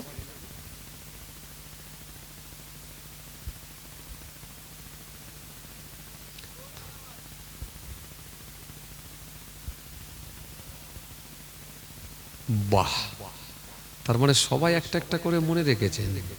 একজনা বললেন ব্যবসা, আর একজনা বললেন জোহরের নামাজ, আর একজনা বললেন 4টে ফরজ। তার মানে সবাই মোটামুটি মনে রেখেছেন। তার মানে এখান থেকে ছেড়ে যাওয়ার লাইন নেই, মাথায় ঢুকে আছে। যাক, তবু এশায়ের চাপ আছে। যদি ওই চাপ না থাকতো তাহলে আর একটাও ভুলে যাওয়ার কথা ছিল না, যে তবু হিয়ারিং এ যেতে হবে। আল্লাহ হেফাজত করেন, দোয়া করব বাবা, আল্লাহ হেফাজত করেন জালেমদের অত্যাচার থেকে। আল্লাহ ইমানদার দিগকে, মুসলমান দিগকে হেফাজত করেন। আমরা জোরে বলি আল্লাহুম্মা আমিন। আসেন খেয়াল করেন। কি বাবা, এই কোথায় যাচ্ছে গো? ও আচ্ছা, যাক ঠিক আছে, খেয়াল করেন বাবাজি আমার ভাইয়েরা। আসেন, ফরজ কটা বলেছিলাম? 4টে। এক নম্বরে কি? এক নম্বরে হলো সেটা হলো ফরজে আইন। ফরজে আইন কোনটা? ওই ফরজ যেটা নিজে কি আদায় করতে হয়। আপনার জায়গায় যদি কেউ আদায় করে দেয় ফরজে আইন কিন্তু আদায় হবে না। তার মানে বালেগ বালেগা, সাবালক সাবালিকা প্রত্যেকের জন্য মাস্ট। বলেন কোনটা এবার?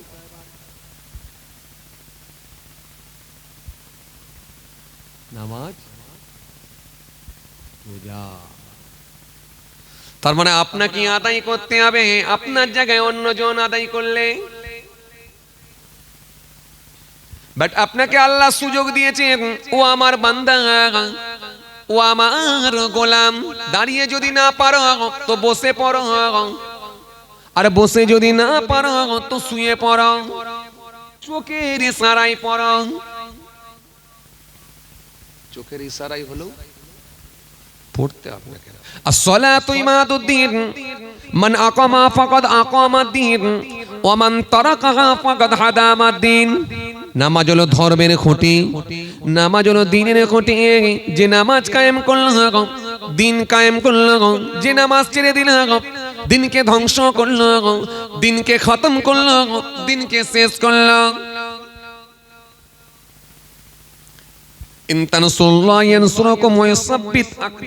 যে ব্যক্তি আমার দ্বীনকে সাহায্য করবে, আমি আল্লাহ কথা দিচ্ছি আমি তাকে সাহায্য করব।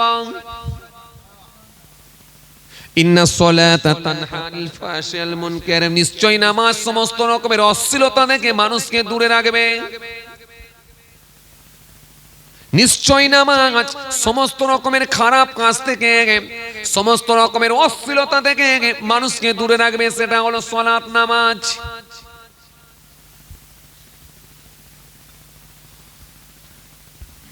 এই যেটা আপনাকে পড়তে হবে, আপনার জায়গায় যদি অন্য কেউ আদায় করে সেটা আদায় হবে না। তার মানে 5 ওয়াক্তের নামাজ আদায় তার মানে আপনাকে খেতে হবে, না হলে আপনার পেট ভরবে না। আপনার জায়গায় যদি অন্যজন কেউ খায় আপনার পেট ভরবে না। কিন্তু ফার্জে কিফায়া ওই রকম কেউ একজন বাজার করে দিলে সকলের খাওয়ার অনুমতি থাকবে। তাহলে কোনটার গুরুত্ব বেশি দিতে হবে?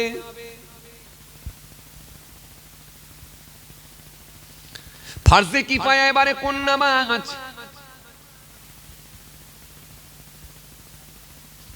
কারেক্ট অ্যান্সার জানাজা। জানাজার নামাজ পড়া এটা হলো ফার্জে কিফায়া। কিছু সংখ্যক মানুষ আদায় করলে সকলের তরফ থেকে আদায় হয়ে যায়। তাহলে চাপ কম তো না? কথা বলে না, চাপ কম তো? কিন্তু আমরা এই দুটোর ভেতরে কোনটাই বেশি চাপ নিই?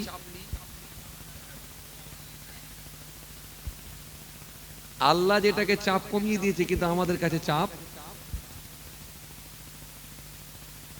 হায়দ্রাবাদ থেকে চলে আসছে কোথায় জানেন? জানাজার নামাজ পড়তে ফ্লাইটে করে চলে এলো।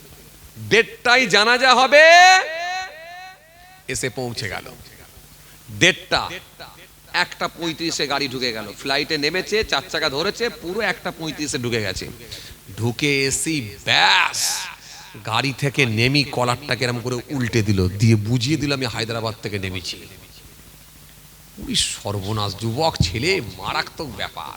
হাতে এরম বালা আছে, জি চকচকে শার্ট, জিন্সের প্যান্ট, কলারটাকে উল্টে দিল, দিয়ে দাঁড়িয়ে আছে।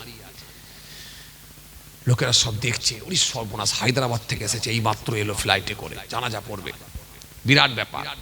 3 জনে পানি আনতে দৌড়চ্ছে, উজুর পানি 3 জন মিলে আনতে দৌড়চ্ছে। 3 জনে আনছে পানি। একজন নিয়ে এসেছে বালতি করে পানি, আর একজন নিয়ে এসেছে মগে করে, আর একজন নিয়ে এসেছে জগে করে। লোক একটা পানি 3টে, উজু করবে কোনটা? এখন বালতির পানি ধরেছে, মগে করে নিয়ে উজু করব। কিন্তু 6 মাস আগে আর একটা জানাজায় গেছিল, আর 6 মাস পরে একটা, বছরে 2 বার করে উজু, আর উজু মনে থাকবে? তা বলে না। এবারে পানি ধরে নাকে মারবো না মুখে না কানে, কথা বুঝছেন না? এখন যেই কানে মারবে বলে ধরেছে, এক চাচা বলছে গোলমাল একটা হবে, কথা বুঝছেন? চাচা তাড়াতাড়ি একটু আগিয়ে গিয়ে ওই যুবকটার সামনে গিয়ে বললেন, বাবা দাঁড়াও, একটু দাঁড়াও। কি হয়েছে চাচা? উজু করো। বলে উজু করতে যাচ্ছি তো। দাও দাও দাও দাও দাও। আগে কোথায় ধুতে হয় জানো? বলে কোথায়? বলে আগে কবজি পর্যন্ত ধোও, এরপরে কুল্লি করা, তারপরে নাকে পানি দাও, তারপরে মুখমণ্ডল দাও, তারপরে 2 হাতের কনুই পর্যন্ত দাও, তারপরে মাথা মাসা করা, তারপরে ঘাড় পাশা করা, তারপরে 2 পায়ের গিরা পর্যন্ত দৌত করম। এজন্য ওজুর ফরজ কটা? হ্যাঁ ভাই বলছে 4টে, আপনারা বলেন কটা?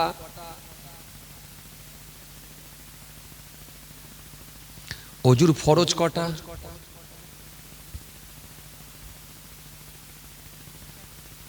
এই ভাই বলছে 4টে, আপনারা বলেন কটা? একটু গুনে ভালো করে মনে করে বলেন কটা? হ্যাঁ 5টা, এই তো একটা বাড়লো। আচ্ছা এবারে বলেন কটা?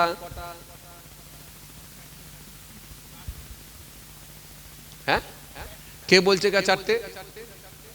হ্যাঁ কে বলছে বলেন? ওই সাদা মাপলার ভাই বলছে 4টে, আর এইখান থেকে এই ভাই বলছে 4টে। আচ্ছা 5টা কে বলছে? আপনি তো। এরা ঠিক বলছে?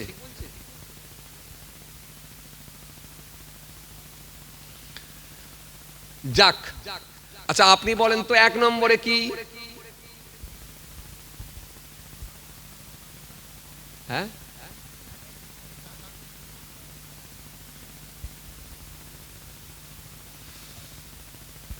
কাকে ধরে চলবো বলেন? 3 জন বলছেন, একজনকে ধরে চলি। 1 নম্বরে গাল ভরে কুল্লি করা, মানে হাত ধোবেন না।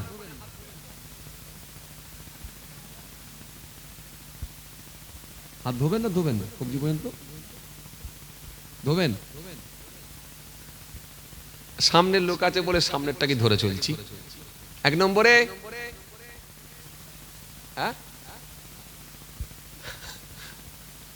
আরো বলবেন। আচ্ছা, সাদা জামা, সাদা মাফলার ভাই বলেন তো, 1 নম্বরে হাতের কবজি পর্যন্ত ধোয়া।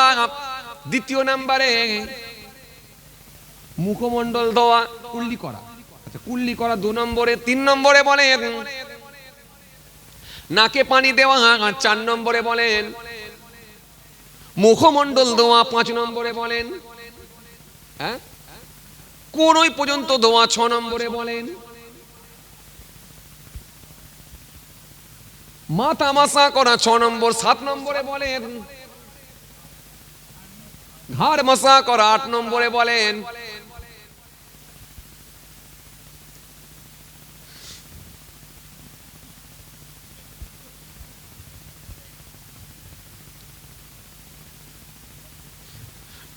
আল্লাহ বললেন 5টা আর মেলালেন 8টা। ফরজ কটা? 4টে বললেন আর মেলালেন কটা? কটা? 8টা। আল্লাহ কোরআন শরীফের মধ্যে আল্লাহ বলেন ফাগুসিলু, ধৌত করো, উজুহাকুম, মুখমণ্ডল। 1 নম্বরে কি?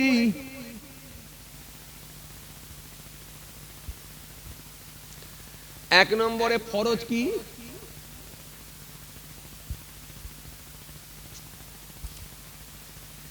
ও আল্লাহ, আমি বলে দিচ্ছি তাও বলছেন না।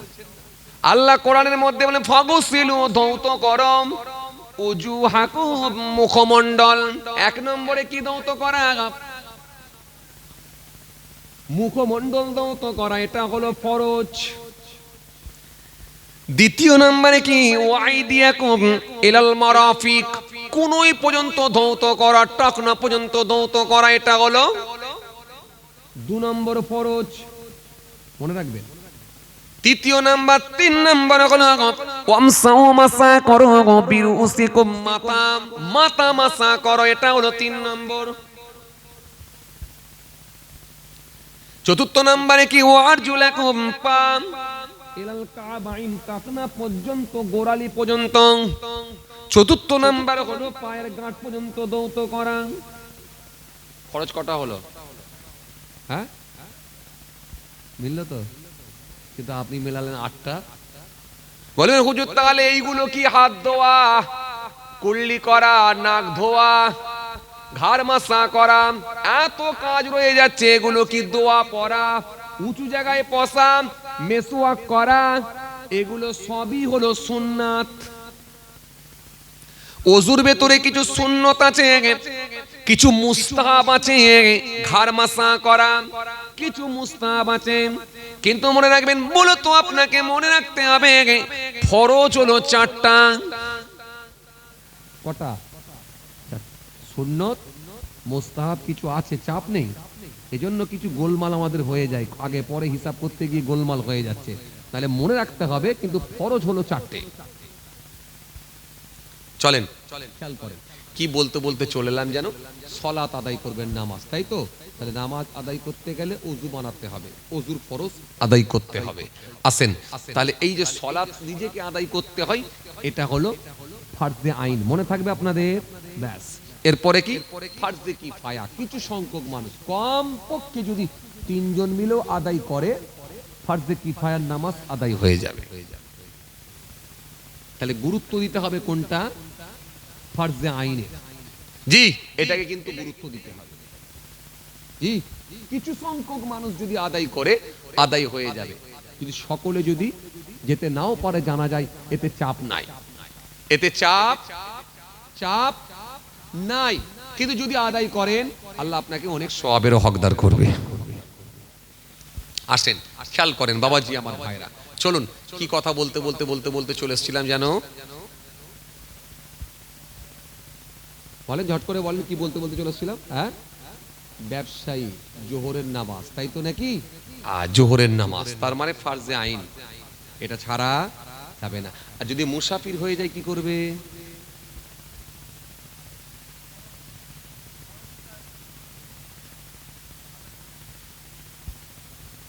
মুসাফির হলে কোন নামাজ পড়বে? আচ্ছা আমি বকাচ্ছি বলে আপনারা রাগ করছেন? এই যে একটু বকিয়ে বকিয়ে বলছি না, তার মানে আর আপনারা ভুলবেন না, একদম আর ভুলবেন না, এই জন্য আমি একটু বকিয়ে বকিয়ে আপনাদেরকে বলছি।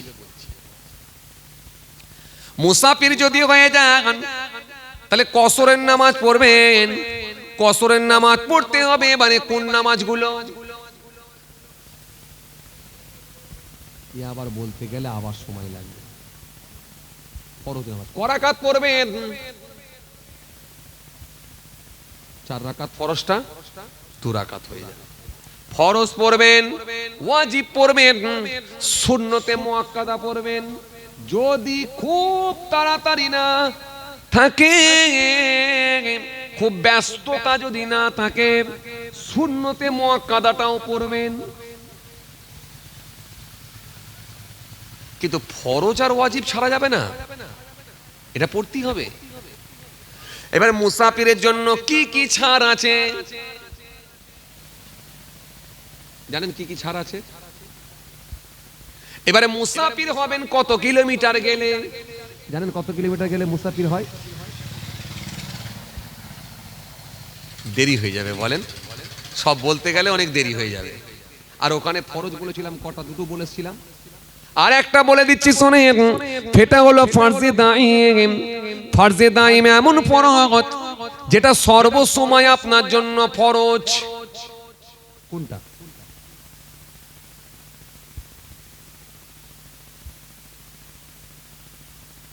সর্বসময় নামাজ একটা নির্দিষ্ট টাইমে ফরজ হয়। জোহরের নামাজ যদি কেউ মনে করে রাত 8টার সময় পড়বো, হবে না। হবে হবে যদি কেউ মনে করে রাত 8টার নামাজ, এশার নামাজ বেলা 4টের সময় পড়ে নেব, হবে। ফজরের নামাজ যদি কেউ মনে করে বেলা 3টের সময় পড়বো কি 4টের সময় পড়বো, হবে। নির্দিষ্ট টাইমে নামাজ আপনার জন্য ফরজ হয়। কিন্তু এবারে বলেন ঈমান, এটা হলো এমন ফরজ 24 ঘন্টা আপনার জন্য ফরজ থাকে। এমন ফরজ যেটা 24 ঘন্টা আপনার জন্য ফরজ। সকালেও ঈমান বাজাতে হবে, দুপুরেও কথা বলে না, বিকালেও, রাতেও, সর্বসময়। জীবনে একবার কলেমা পড়া হলো ফার্জ। লা ইলাহা ইল্লাল্লাহু মুহাম্মাদুর রাসূলুল্লাহ সাল্লাল্লাহু আলাইহি ওয়াসাল্লাম। লা নেই, কি নেই, ইলাহা কোন মাবুদ, কোন স্রষ্টা, কোন সৃষ্টিকর্তা। নেগেটিভ। পজিটিভ কি? ইল্লাল্লাহ, কেবলমাত্র আল্লাহ ছাড়া। আল্লাহ ছাড়া কোনো মাবুদ নাই, আল্লাহ ছাড়া কোনো স্রষ্টা নাই, আল্লাহ ছাড়া কোনো সৃষ্টিকর্তা নাই। পরে বলা হলো মুহাম্মাদুর রাসূলুল্লাহ সাল্লাল্লাহু আলাইহি ওয়াসাল্লাম। মুহাম্মদ সাল্লাল্লাহু আলাইহি ওয়াসাল্লাম বলেন আল্লাহ নবী, আল্লাহ রাসূল, আল্লাহ প্রেরিত দূত। এই জীবনে একবার কলেমা পড়া হলো ফরজ।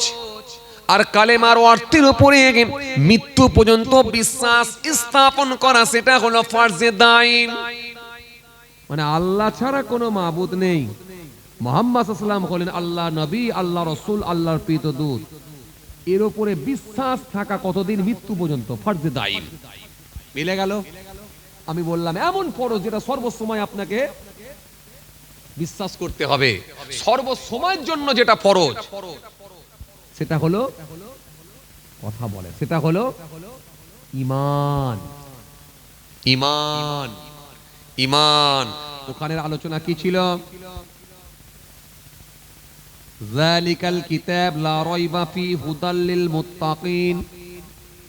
আল্লাযীনা ইউমিনুনা বিল গায়বি, গায়েবের উপরে বিশ্বাস করা, না দেখে বিশ্বাস করা ঈমান। তাহলে এই ঈমানটা আল্লাহর উপরে সর্বসময় বিশ্বাস রাখা, এটা এমন একটা ফরজ, সর্বসময়ের জন্য ফরজ। একটা করে মিসাল দিয়ে যাচ্ছি, মনে আছে তো আপনাদের? প্রথমে দুটো বলে দিয়েছি, 3 নম্বর হলো। আর একটা ফরজ আছে, সেটা হলো ফরজে দাইম, আর একটা হলো ফরজে জান্নি। গোসল যখন আপনারা করেন, গোসলের ফরজ কটা বলেন? গোসলের ফরজ 3টি। 1 নম্বরে কি? বাহ, সুন্দর বলছো তো। গাল ভরে কুল্লি করা, গারগারের সহিত কুল্লি করা। বাহ, সুন্দর বলছে আমার ভাই। গারগারের সহিত কুল্লি করা, কিন্তু রোজার মাসে গারগারের সহিত কুল্লি করবেন না। রোজার মাসে এমনি কুল্লি করবেন, গারগারে করে করবেন না, গার্গেল করে করবেন না। কেন? বাই চান্স পানি চলে যেতে পারে। উজু করবেন তো উপর দিকে মুখ তুলে দিয়ে গার্গেল করতে যাবেন না রোজার মাসে। রোজা ছাড়া অন্য মাসে করলেন ঠিক আছে, এমনি ভেবেলেন পানি দেবেন মুখে, কুল্লি করবেন। রোজার মাসে উপর দিকে তুলবেন না। কথা শুনছেন?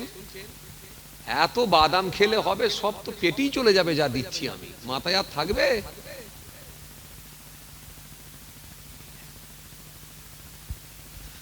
খুব চাপ, ঠান্ডার রাত, শীতের রাত, জায়গায় জায়গায় আবার দেখছি সোতাকে লিকার চা খাওয়াচ্ছে ছেলেরা। আপনাদের চাটার ব্যবস্থা করেন ছেলেরা? কি বলি বলেন দিকিনি, সব ভুলে গেল নাকি ছেলে পুলেগুলো? যাক, আমি বলে দিয়ে যাচ্ছি, আল্লাহ হায়াতে রাখলে আগামী বার থেকে একটু করে লিকার চা খাওয়াবে বাবা। শীতকালে ওয়াজ শোনাবে আর বসিয়ে রেখে দেবে, একটু চা খাওয়াবে না? কি জি?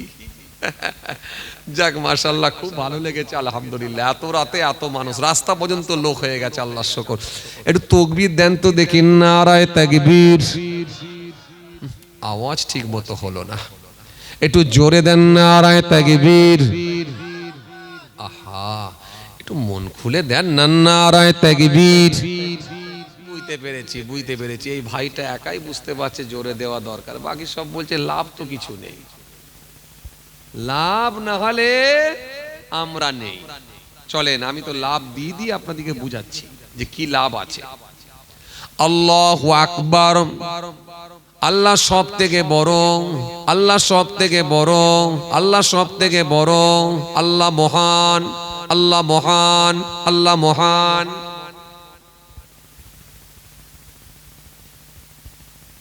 বললে সমস্যা?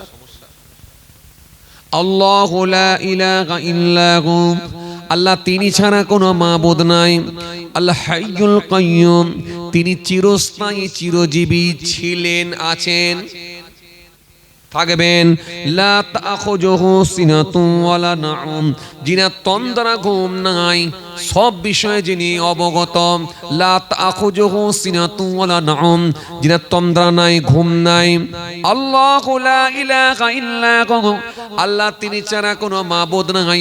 আল হাইয়ুল কাইয়ুম, তিনি চিরস্থায়ী চিরজীবী ছিলেন, আছেন, থাকবেন। লা তাখুযুহু সিনাতুন ওয়ালা নাউম, যিনি তন্দ্রা নাই, ঘুম নাই, আরাম নাই, আয়েস নাই, সব বিষয়ে যিনি অবগত। সে আল্লাহকে ডাকছি, একবার জোরে দেন না, নারায়ে তাকবীর। এই ছেলেরা সবাই মিলে দেন, নারায়ে তাকবীর, নারায়ে তাকবীর। চলেন। সরস্থলে কয় প্রকার বলেছিলাম? 4 প্রকার বলেছিলাম। হলো কটা?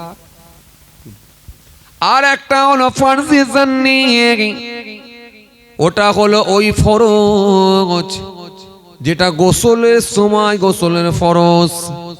কুল্লি করে নাকের মধ্যে যে পানিটা দেন, এই নাকের নরম অংশ পর্যন্ত পানি দেওয়াটাকে বলা হয় ফরজে জান্নি। তাহলে আগে 3টে বললাম, পরে একটা, তাহলে 4টে ফরজ আমরা জেনে গেলাম এবং একটা একটা করে মেসালও পেয়েছি। চলেন এবার রিটার্ন আসি। ওখানে কোথায় ছিলাম যেন? জোহরের নামাজ, মনে আছে আপনাদের? জোহরের নামাজ খানা আদায় করলেন। যদিও মুসাফিরের বিষয়টা নিয়ে আজকাল বললাম না। কত কিলোমিটার গেলে মুসাফির হবে, মুসাফিরের জন্য কি কি ছাড় আছে। চলেন, এলে বলতে গেলে আবার অনেক সময় লেগে যাবে। চলেন, আই রে,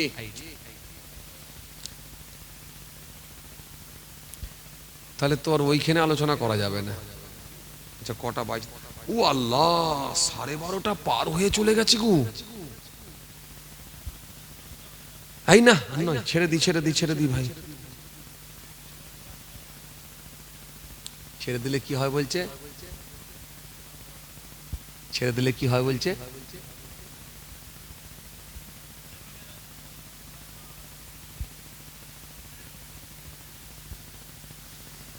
কি বলছে বুঝতে পারিনি।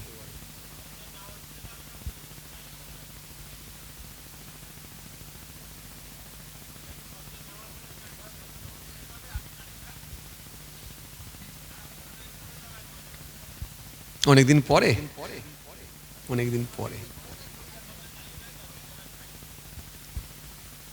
হয়ে যাবে ইনশাআল্লাহ, টেনে দিলে হয়ে যাবে, সেটা কথা নাই। একদম।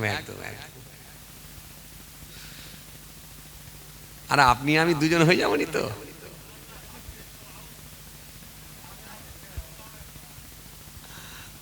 খালি মাইক ওয়ালা একা রয়ে যাবে, বেচারা বলবে আমার সেটটাকে নিয়ে পালাবে নাকি। তাহলে হিসাবে 3 জন হয়ে যাবো। চটালা রয়ে যাবে। ঠিক বলেছেন, মাশাআল্লাহ। ওহ, অনেক লোক, আলহামদুলিল্লাহ, আল্লাহ কবুল করেন। তাকান, খেয়াল করেন বাবাজি, জোহরের নামাজ হয়ে গেল, আসরের নামাজ। ও ভাই জানেরা, জওয়ান জামাকেরা, ও আমার মুরব্বিয়ানেরা, বাবারা শুনে কে দিন। বেশ কিছু দূর যাওয়ার পরে আস্তে আস্তে আসরের ওয়াক্ত হয়ে গেল। আসরের নামাজ কানা আদায় করলেন। আসরের নামাজ কানা আদায় করে আসরের নামাজ কানা সম্পূর্ণ করলেন।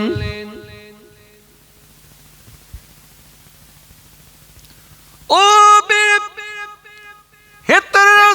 যুবকেরা, হে আমার মুরব্বিয়ানেরা, বাবারা শুনে কে দিন। আসরের নামাজ কানা আদায় করে ওই কাফেলার মানুষগুলো নিজের মতো বলা বলি করতে লাগলেন, আলোচনা করতে লাগলেন। এটা হলো খুব সুন্দর জায়গা, এটা হলো খোলা ফাঁকা একটা জায়গা পেয়েছি। আজকে রাতটা আমরা এখানে যাপন করব, রাতটা আমরা এখানে কাটিয়ে দেব। যে যার মতো তাবু খাটাও, যে যার মতো তাবু খাটাও। তাবু খাটিয়ে ফেলো, রাতটা আমরা এখানে কাটাবো, রাত যাপনটা এখানে করবো, রাতটা এখানে কাটিয়ে দেবো। ও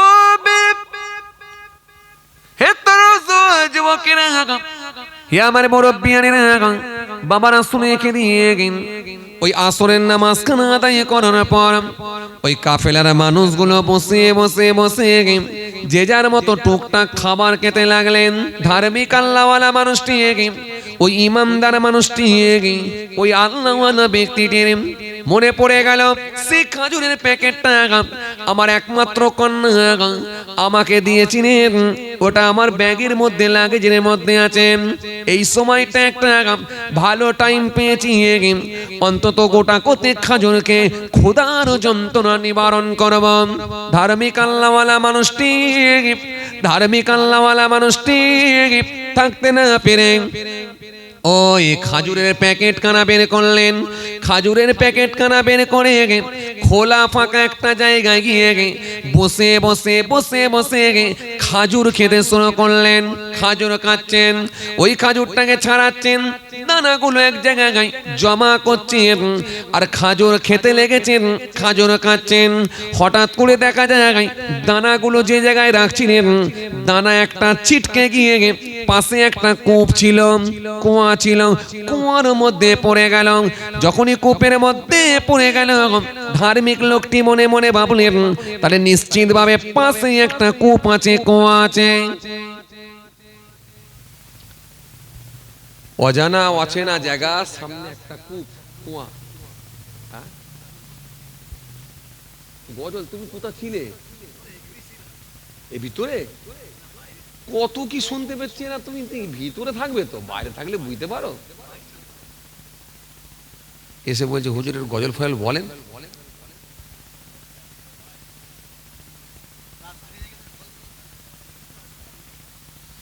রাত ভারী হয়ে গেছে,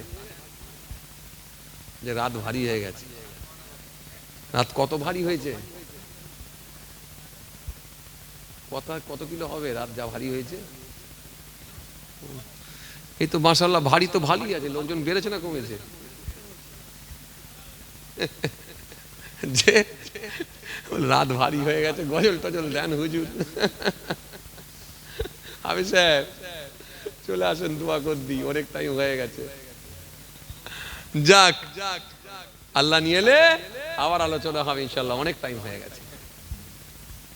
আমি সাহেব অনেক টাইম হয়ে গেছে, কোন একটা। হ্যাঁ এই নয় আর নয় বলে, আবার বলেন হুজুর যে অনেক টাইম হয়ে গেছে। কি গো রান্না হয়েছে? মাথা লাড়ছে, বলে রান্না হয়েছে। যাক, হ্যাঁ রান্না হয়ে গেছে তো, এই বলছে খাওয়া হয়ে গেছে। রান্নাই হলো নি, খাওয়া হয়ে গেল, কি সমস্যায় পড়েছি আল্লাহ। যে মাশাআল্লাহ মাশাআল্লাহ মাশাআল্লাহ। যাক, ও বাড়ি থেকে খেয়ে এসে রান্না করছে নাকি? যাক, আরে লোক ভারী, রাতে দেখো লোক বাড়ছে তো ইনশাআল্লাহ। তার একটা চট লাগবে তো, চট বিচলো সব ভর্তি হয়ে গেছে। ওই দেখো রাস্তায় সব লোকজন দাঁড়িয়ে আছে, দেখো উফ, দাঁড়িয়ে সব কাঁপছে, এত ঠান্ডা। যে মোহাব্বতে দরুদ শরীফ আল্লাহুম্মা সাল্লি আলা, আওয়াজ দিয়ে পড়েন, ওয়া আলা আলি সাইয়্যিদানা মাওলানা মুহাম্মদ সাল্লাল্লাহু আলাইহি ওয়াসাল্লাম। রাত কি কেটে যাবে ঘুমিয়ে ওয়ালো সে, রাত কি কেটে যাবে ঘুমিয়ে ওয়ালো সে, তুমি কি জানবে না তোমার নিজেকে, প্রভুকে প্রভুকে প্রভুকে প্রভুকে। আল্লাহুম্মা সাল্লি আলা। বসো না বাবাজি, দাঁড়িয়ে কেন গো? জায়গা নেই? একটা তিরপল বিছান না। আর কষ্ট দিয়ে কাউকে তুলবনি, থাক বসে আছে থাক। এই ভিতরে ঢুকে পড়ো, এই ভিতরে ঢুকে পড়ো, নাহলে পেছনে বসে পড়ো। একটা নাহলে তিরপল দেন, রাস্তায় একটা তিরপল দিয়ে দেন। মহব্বতে পড়েন না আল্লাহুম্মা, এই তো দোয়া হয়ে যাবে, জোরে জোরে পড়েন। সাইয়্যিদানা মাওলানা মুহাম্মদ, আওয়াজ দিয়ে পড়েন, ওয়া আলা আলি সাইয়্যিদানা মাওলানা মুহাম্মদ সাল্লাল্লাহু আলাইহি ওয়াসাল্লাম। তুমি কি কাঁদবে না ওয়াসফিলে, তুমি কি বলবে না দুহাত তুলে, তুমি কি কাঁদবে না অঝোর বেলে, প্রভুর কাছে প্রভুর কাছে। রাত কি কেটে যাবে ঘুমিয়ে ওয়ালো সে, তুমি কি জানবে না তোমার নিজেকে, প্রভুকে প্রভুকে। আল্লাহুম্মা সাল্লি আলা, আওয়াজ দিয়ে পড়েন, ওয়া আলা আলি সাল্লাল্লাহু আলাইহি ওয়াসাল্লাম। তুমি কি কাঁদবে না ও সুফিলে, তুমি কি বলবে না দুহাত তুলে, তুমি কি চাইবে না প্রভুর কাছে হৃদয় ঢেলে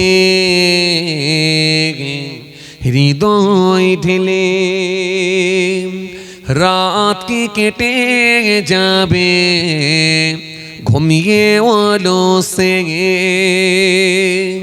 তুমি কি জানবে না তোমার নিজেকে প্রভুকে প্রভুকে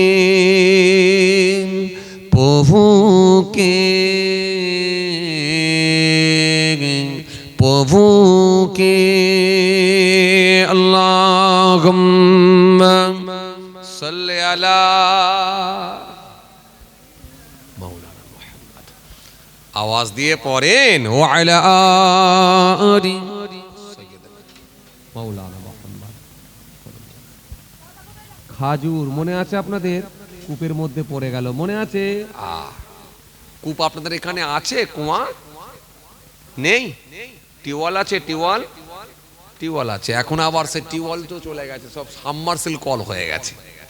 কি বলেন আপনারা? উফ, মোটরের পানি কি ঠান্ডা! বরং টিউবওয়েলে পানি নিলে আপনি শান্তি। আল্লাহ আপনাকে শীতকালে গরম পানি দেয় আর গরমকালে ঠান্ডা পানি দেয়, এটা আল্লাহর দয়া। আগেকার দিনে কূপ ছিল, কুয়া। এখনো যদি অচেনা জায়গায়, অজানা জায়গায় যদি কেউ কূপ দেখতে পায়, ওই কূপটা দেখতে খুব আগ্রহী হয়ে যায় মানুষ। কতটা গভীর আছে, এর গভীরতা কতটা পানি আছে, দেখতে মানুষের খুব আগ্রহ জন্মে যায়।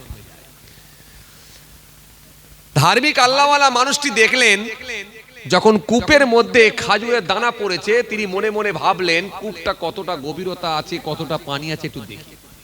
বলে যখন কূপের সামনে গিয়ে কূপের দিকে তাকালেন, পানির দিকে তাকালেন, তাকিয়ে দেখলেন পানিটা অটোমেটিকলি আল্লাহর কুদরতি ক্ষমতায় পানির কালারটা লাল বর্ণের হয়ে যাচ্ছে, লাল কালারের হয়ে যাচ্ছে। মুহূর্তের মধ্যে দেখা যায় রক্তে পরিণত হলো, পুরোটাই লাল বর্ণের হয়ে গেল।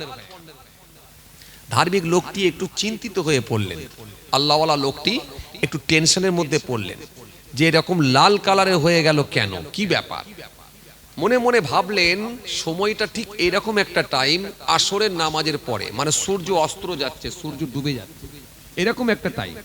তার মানে মনে হচ্ছে সূর্যের কালারটা লাল বর্ণের হয়ে যাওয়ার কারণে এই সূর্যের ছবিটা হয়তো কূপের উপরে পড়ছে, রিফ্লেক্স হচ্ছে, কূপের মধ্যে পড়ছে, যার কারণে হয়তো লাল কালারের মনে হচ্ছে। এই কথা মনে করে তিনি এটাকে আর অত গুরুত্ব না দিয়ে চলে গেলেন কাফেলার মানুষগুলোর কাছে। ওই কি বলে ওই তাঁবুর মধ্যে চলে গেলেন। তাঁবুর মধ্যে গিয়ে আস্তে আস্তে মাগরিবের ওয়াক্ত হলো, মাগরিবের নামাজ আদায় করলেন। মনে আছে আপনাদের? মাগরিবের নামাজ আদায় করলেন। মাগরিবের নামাজ আদায় করে মাগরিবের নামাজ পড়ে নিয়ে ওই কাফেলার মানুষগুলো আস্তে আস্তে এশার নামাজের জন্য অপেক্ষা করতে থাকলেন। এশার নামাজ খানা যখন আদায় হয়ে গেল, এশার নামাজ খানা পড়ে নিয়ে ওই কাফেলার মানুষগুলো, ওই ধার্মিক আল্লাহওয়ালা মানুষগুলো যে যার মতো সুগুনো খাবার খেয়ে ওই তাঁবুর মধ্যে গিয়ে শয়ন করলেন, শুয়ে পড়লেন। কিন্তু ধার্মিক আল্লাহওয়ালা মানুষটি তিনি মনে মনে ভাবলেন রাতটা আর বেকার, শুধু শুধু ঘুমিয়ে কাটিয়ে দেব না, অন্তত আমার মালিককে একটু স্মরণ করব, রাতে একটু আল্লাহ আল্লাহ করে জিকির করব, তাসবিহ পড়ব। ধার্মিক আল্লাহওয়ালা মানুষটি দূরে চলে গেলেন। দূরে গিয়ে খোলা ফাঁকা জায়গায় গিয়ে বসে বসে আল্লাহ আল্লাহ নামে তাসবিহ পড়তে লেগেছেন। জিকির করতে লেগেছেন, আল্লাহকে স্মরণ করছেন। আল্লাহর ওয়াদা, যে বান্দা আমাকে স্মরণ করবে, আমি আল্লাহ কথা দিচ্ছি আমিও তাকে স্মরণ করব। ফাজকুরুনি আযকুরুকুম, বান্দা আমাকে স্মরণ করো, ডাকো, আমি আল্লাহ কথা দিচ্ছি আমিও তোমাদের স্মরণ করব। আল্লাহ সুন্দর করে বললেন, ওয়াস্তাঈনু বিস-সাবরি ওয়াস-সালাহ, বান্দা তোমরা ধৈর্য ও সবর ও সালাত নামাজের মাধ্যমে আমার দরবারে দোয়া চাও, আমি আল্লাহ কথা দিচ্ছি তোমাদের দরখাস্তকে কবুল করে নেব। ধার্মিক আল্লাহওয়ালা মানুষটি বসে বসে জিকির করতে লেগেছেন, আল্লাহকে ডাকতে শুরু করেছেন। বেশ অনেকটাই টাইম গড়িয়ে গেল। হঠাৎ করে ধার্মিক লোকটি দেখতে পান শত শত মানুষ, হাজার হাজার মানুষের জমায়েত হলো। বহু মানুষ এসে এক জায়গায় জমায়েত হয়ে গেল, গোটা মাঠটা মানুষের সমাগম হয়ে গেল। ধার্মিক আল্লাহওয়ালা মানুষটি হতভম্ব হয়ে গেলেন, এখানে তো এত মানুষ ছিল না, এত মানুষ কোথা থেকে এলো, এত মানুষের সমাগম কিভাবে হলো? তিনি একটু অবাক হয়ে গেলেন। মুহূর্তের মধ্যে দেখা যায় একটা লাশ খাটিয়া করে নিয়ে আসা হচ্ছে। সামনে দুইজন আছে, পেছনে দুইজন আছে, চারজনা মিলে একটা খাটিয়া করে লাশ নিয়ে এসেছেন। লাশটা নিয়ে এসে ওই সামনে রেখেছেন। বহু মানুষ কাতার দিয়ে দাঁড়িয়ে গেছেন। ধার্মিক আল্লাহওয়ালা মানুষটি মনে মনে ভাবতে লাগলেন, এত মানুষ যখন জানাজার নামাজ পড়তে এসেছে, নিশ্চিতভাবে আমিও জানাজার নামাজটা আদায় করে নিয়ে, কেন রাসূলুল্লাহ শিখিয়েছেন এক মুসলমান আর এক মুসলমানের ওপরে 5টা হক বর্তাবে। এক নম্বরে কি রদ্দুস সালাম, দ্বিতীয় নম্বরে কি ওয়াইআদাতুল বারিস, 3 নম্বরে হলো ইত্তিবাউল জানাইজ, 4 নম্বরে হলো ইযা বাতুদ দাওয়াত, 5 নম্বরে হলো তাসমিতুল আতিস। ধার্মিক আল্লাহওয়ালা মানুষটি জানাজার নামাজ পড়ার মনস্থির করলেন। জানাজার নামাজ পড়ার জন্য ওই কাফেলার মানুষগুলো থেকে তিনি আলাদা ছিলেন, আর আলাদাই চলে গেলেন ওই ভিড়ের ভেতরে। বহু মানুষের সমাগম, বহু মানুষের জামায়েত, জানাজার নামাজ হবে। কেননা আমার রাসূলুল্লাহ জানিয়েছেন জানাজার নামাজ পড়ো। কেন জানাজার নামাজ যদি আদায় করা হয়, আল্লাহ এত খুশি হয়ে যায়, 1 রাত পরিমাণ সওয়াবের আল্লাহ হকদার করে দেয়। 1 রাত পরিমাণ সওয়াবের হকদার মানে উহুদ পাহাড় সমান সওয়াব। উহুদ পাহাড় সমান সওয়াব মানে উহুদ পাহাড়টা হলো বিশাল পাহাড়। এজন্য আরবের জমিনে ও বাবাজি আমার ভাইরা, মক্কা শরীফে যারা হজে গেছেন, মদিনা শরীফে গেছেন, নিজে চোখে দেখে এসেছেন উহুদ পাহাড়। আজও আছে উহুদ পাহাড়। পৃথিবীর সর্বপ্রথম যে পাহাড়টা ছিল সেটা হলো জাবালে আবু কুবাইস। সেই পাহাড়টাও আছে মক্কার জমিনে। চলুন আমি আর ওইদিকে যাচ্ছি না, এত সওয়াব আল্লাহ দেবেন। ধার্মিক লোকটি মনে মনে ভাবলেন, জানাজার নামাজ খানা আদায় করে নেব, জানাজার নামাজটা না পড়ে যাব না। জানাজার নামাজটা পড়বো, জানাজার নামাজটা না পড়ে যাব না। জানাজার নামাজ পড়ার জন্য ধার্মিক আল্লাহওয়ালা মানুষটি ওই মানুষগুলোর ভেতরে জামায়াত হয়ে গেলেন, ওই মানুষগুলোর ভেতরে গিয়ে দাঁড়িয়ে গেলেন, ওই মানুষগুলোর সঙ্গে গিয়ে জমায়েত হলেন, একই সঙ্গে গিয়ে দাঁড়িয়ে গেলেন। জানাজার নামাজ হবে। হঠাৎ করে দেখা যায় ওই লাশের সামনে এক ব্যক্তি গিয়ে দাঁড়িয়ে গেলেন। দাঁড়িয়ে গিয়ে বললেন, আমার এই ছোট সন্তানটা, আমার এই সন্তানটা, আমার এই বাচ্চাটা, আমার এই সন্তানটা কূপের মধ্যে ছিল। কূপের মধ্যে তার মায়ের সঙ্গে ছিল, কূপের মধ্যে খেলা করছিল। কিন্তু এক মানব সন্তান খাজুরের আটি নিক্ষেপ করে খাজুরের বীজ নিক্ষেপ করে আমার এই সন্তানটাকে হত্যা করে দিয়েছে, এর প্রতিশোধ আমি নেব। আপনারা মাঝে মাঝে বলেন না, এরকম হয় না?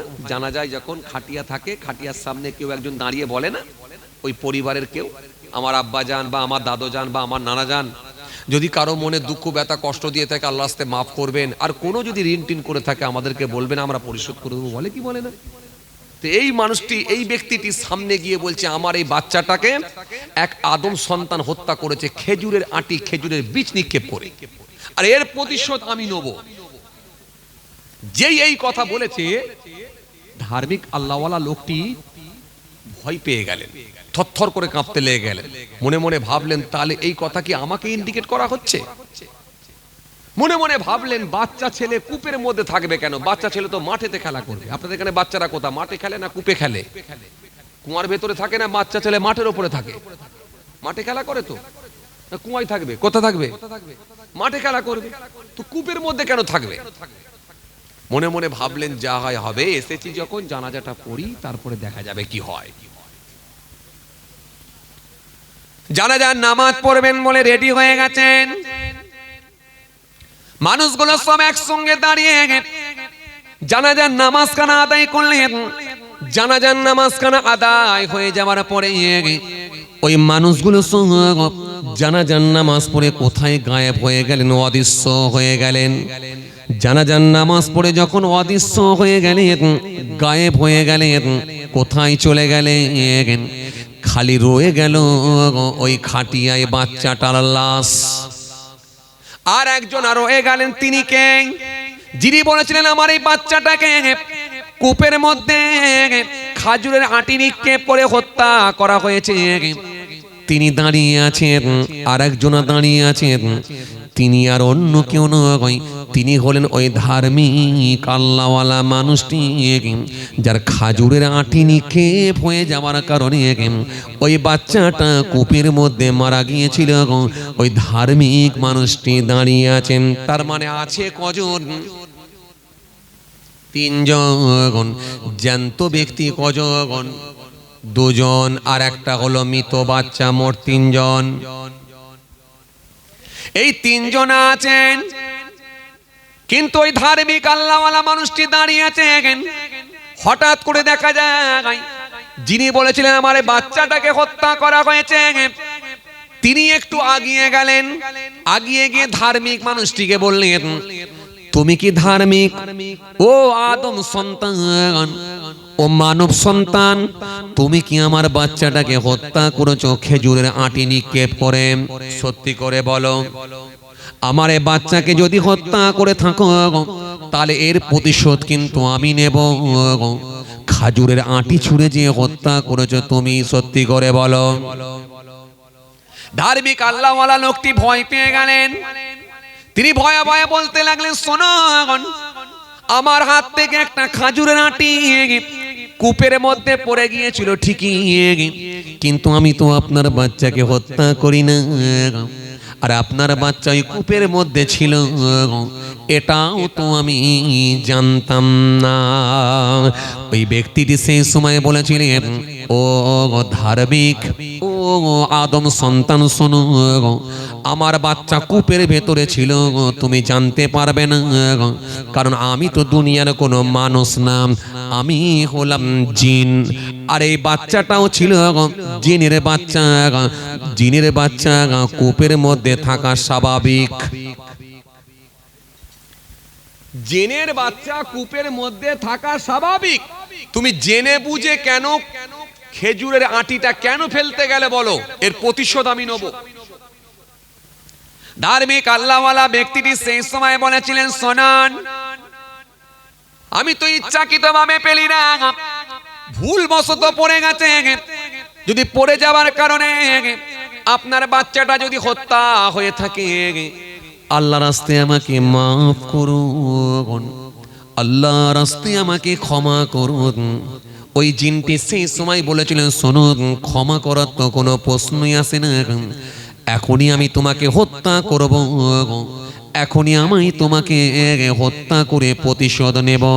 কেন জিনের বাচ্চাকে তুমি হত্যা করেছো কূপের মধ্যে? তুমি কি জানো? এখানে যারা জানাজার নামাজ পড়ছিল এরাও ছিল জিন। এজন্য জিন যে কোনো আকৃতি ধারণ করতে পারে। কখনো জিন ইচ্ছা করলে সাপ হয়ে যেতে পারে, কখনো বিড়াল হয়ে যেতে পারে, কখনো পেঁচা হয়ে যেতে পারে, কখনো আবার কুকুর হয়ে যেতে পারে। যে কোনো আকৃতি ধারণ করতে পারে। এজন্য জিনকে অস্বীকার করার কোনো জায়গা নাই।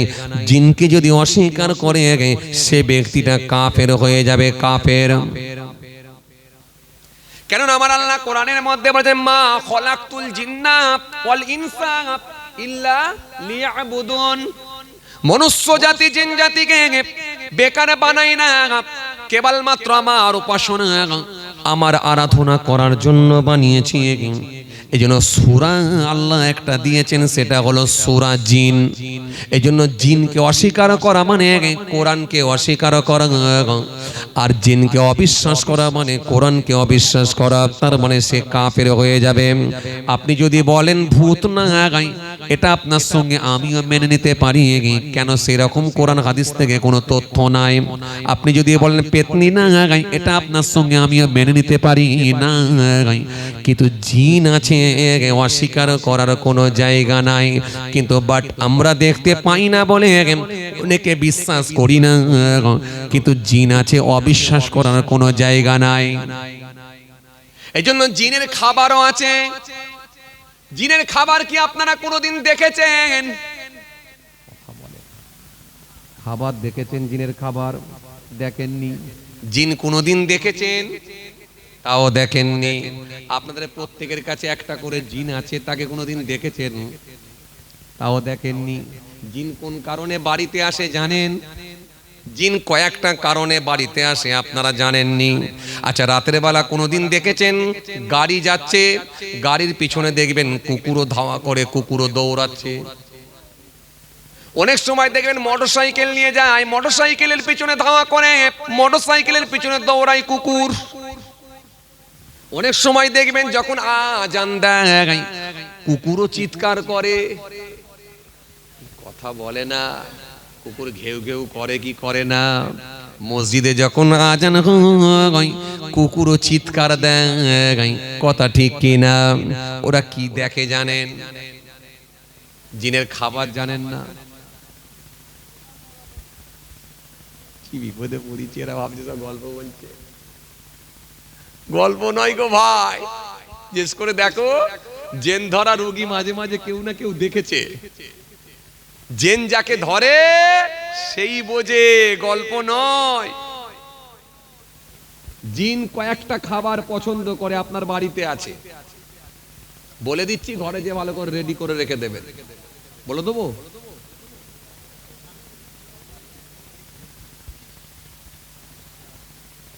হ্যাঁ, গল্প নয়, জিন খাবে, জিন খায় কয়েকটা খাবার।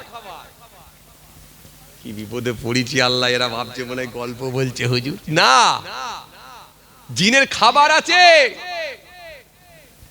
হ্যাঁ,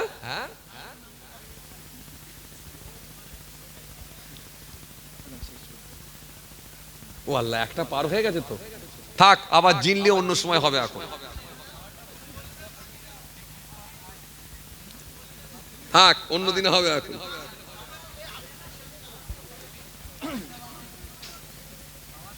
ফের জিনের খাবার অন্যদিনে হবে। এখন আজকে মানুষের খাবারটা হোক। কি খাবার আছে? কি খাবার আছে? গোস্ত দিয়ে খিচুড়ি, বাহ, এই মানুষের খাবারটা হোক। আর ওই খিচুড়ির হাড্ডিগুলোকে ভালো করে রেখে দেবেন, ওটাই হলো জিনের খাবার। খিচুড়ি মানে গোস্তের হাড্ডিগুলো, হাড্ডি ওরা খায়। আর কাঁটা খায়, কাঁটা, মাছের কাঁটা। এজন্য জিন কখন রাগান্বিত হয় জানেন? যখন ওই থালার ওপরে হাড্ডি রেখে আর কাঁটা রেখে অনেকে আবার থালার ওপরে হাত ধুয়ে ফেলে। হাত ধুয়ে ফেলবেন না, হাড়ের ওপরে, কাঁটার ওপরে হাত ধোবেন না। সিলিমচিতে অনেক সময় দেখবেন হাড্ডি, চিকেন হতে পারে, মটন হতে পারে, বিফ হতে পারে, খেয়ে দেখবেন হাড্ডি জমা করে, কাঁটা রাখে মাছের, রেখে দিয়ে হাত ধুয়ে ফেলে। সিলিমচিতে হাত ধোবেন না, এই কাঁটার ওপরে, হাড়ের ওপরে। জিন রাগান্বিত হয়ে যায়, ধরবে যখন না, মাথা খারাপ।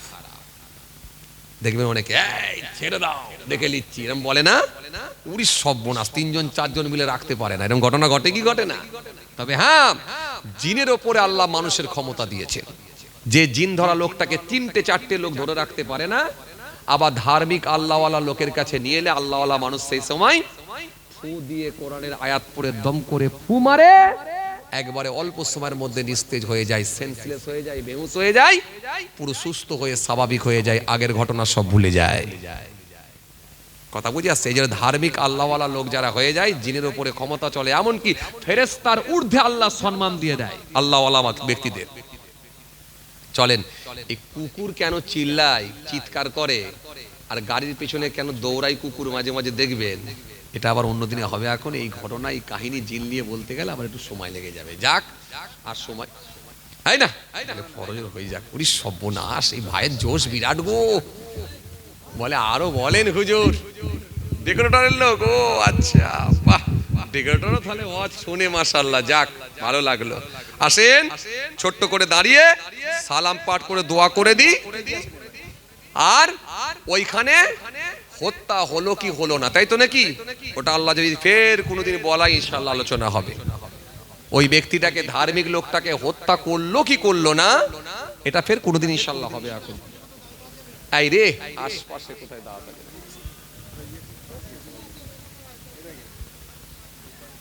ও পাশাপাশি আছে তো, যাক একটু আগে চলে আসেন, একটু আগে চলে আসেন।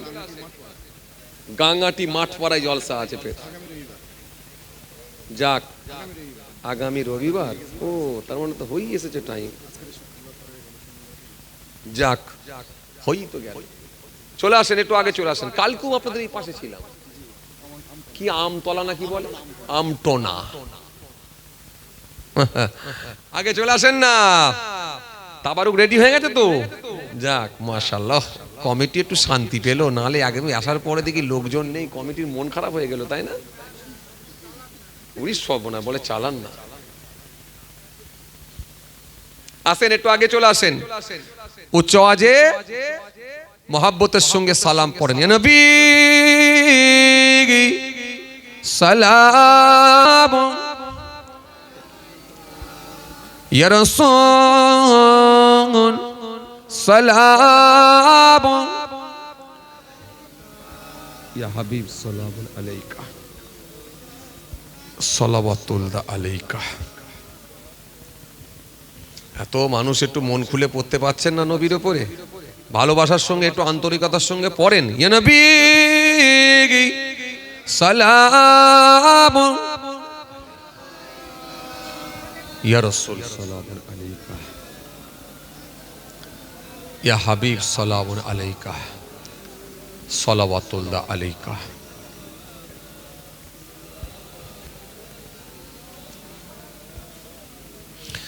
आज है ईद मुबारक,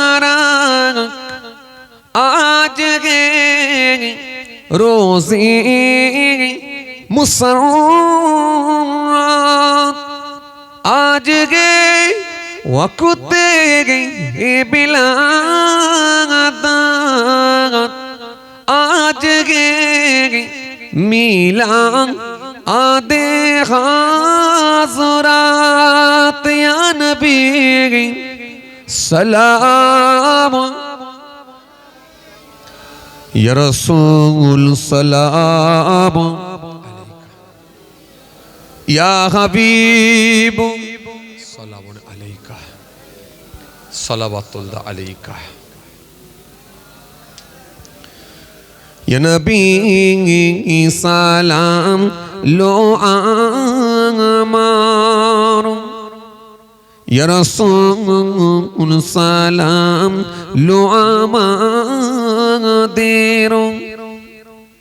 या हबीब सलाम लो बांगला, मोरा जे सबाई गुनाहगार, या नबी सलाम, आरो जोरे या रसूल सलामुन अलैका, ইয়া হাবিবু সালাওয়াতুল্লাহ আলাইকা मीम से मदीने ही वाले हे से हसमी ही वाले मीम से मेरा वाले दाल से दीदार वाले या नबी सलाम या रसूल सलाम या हबीब सलाम अलैका सलावतुल्लाह अलैका সবাই বসেন ইয়া রাব্বি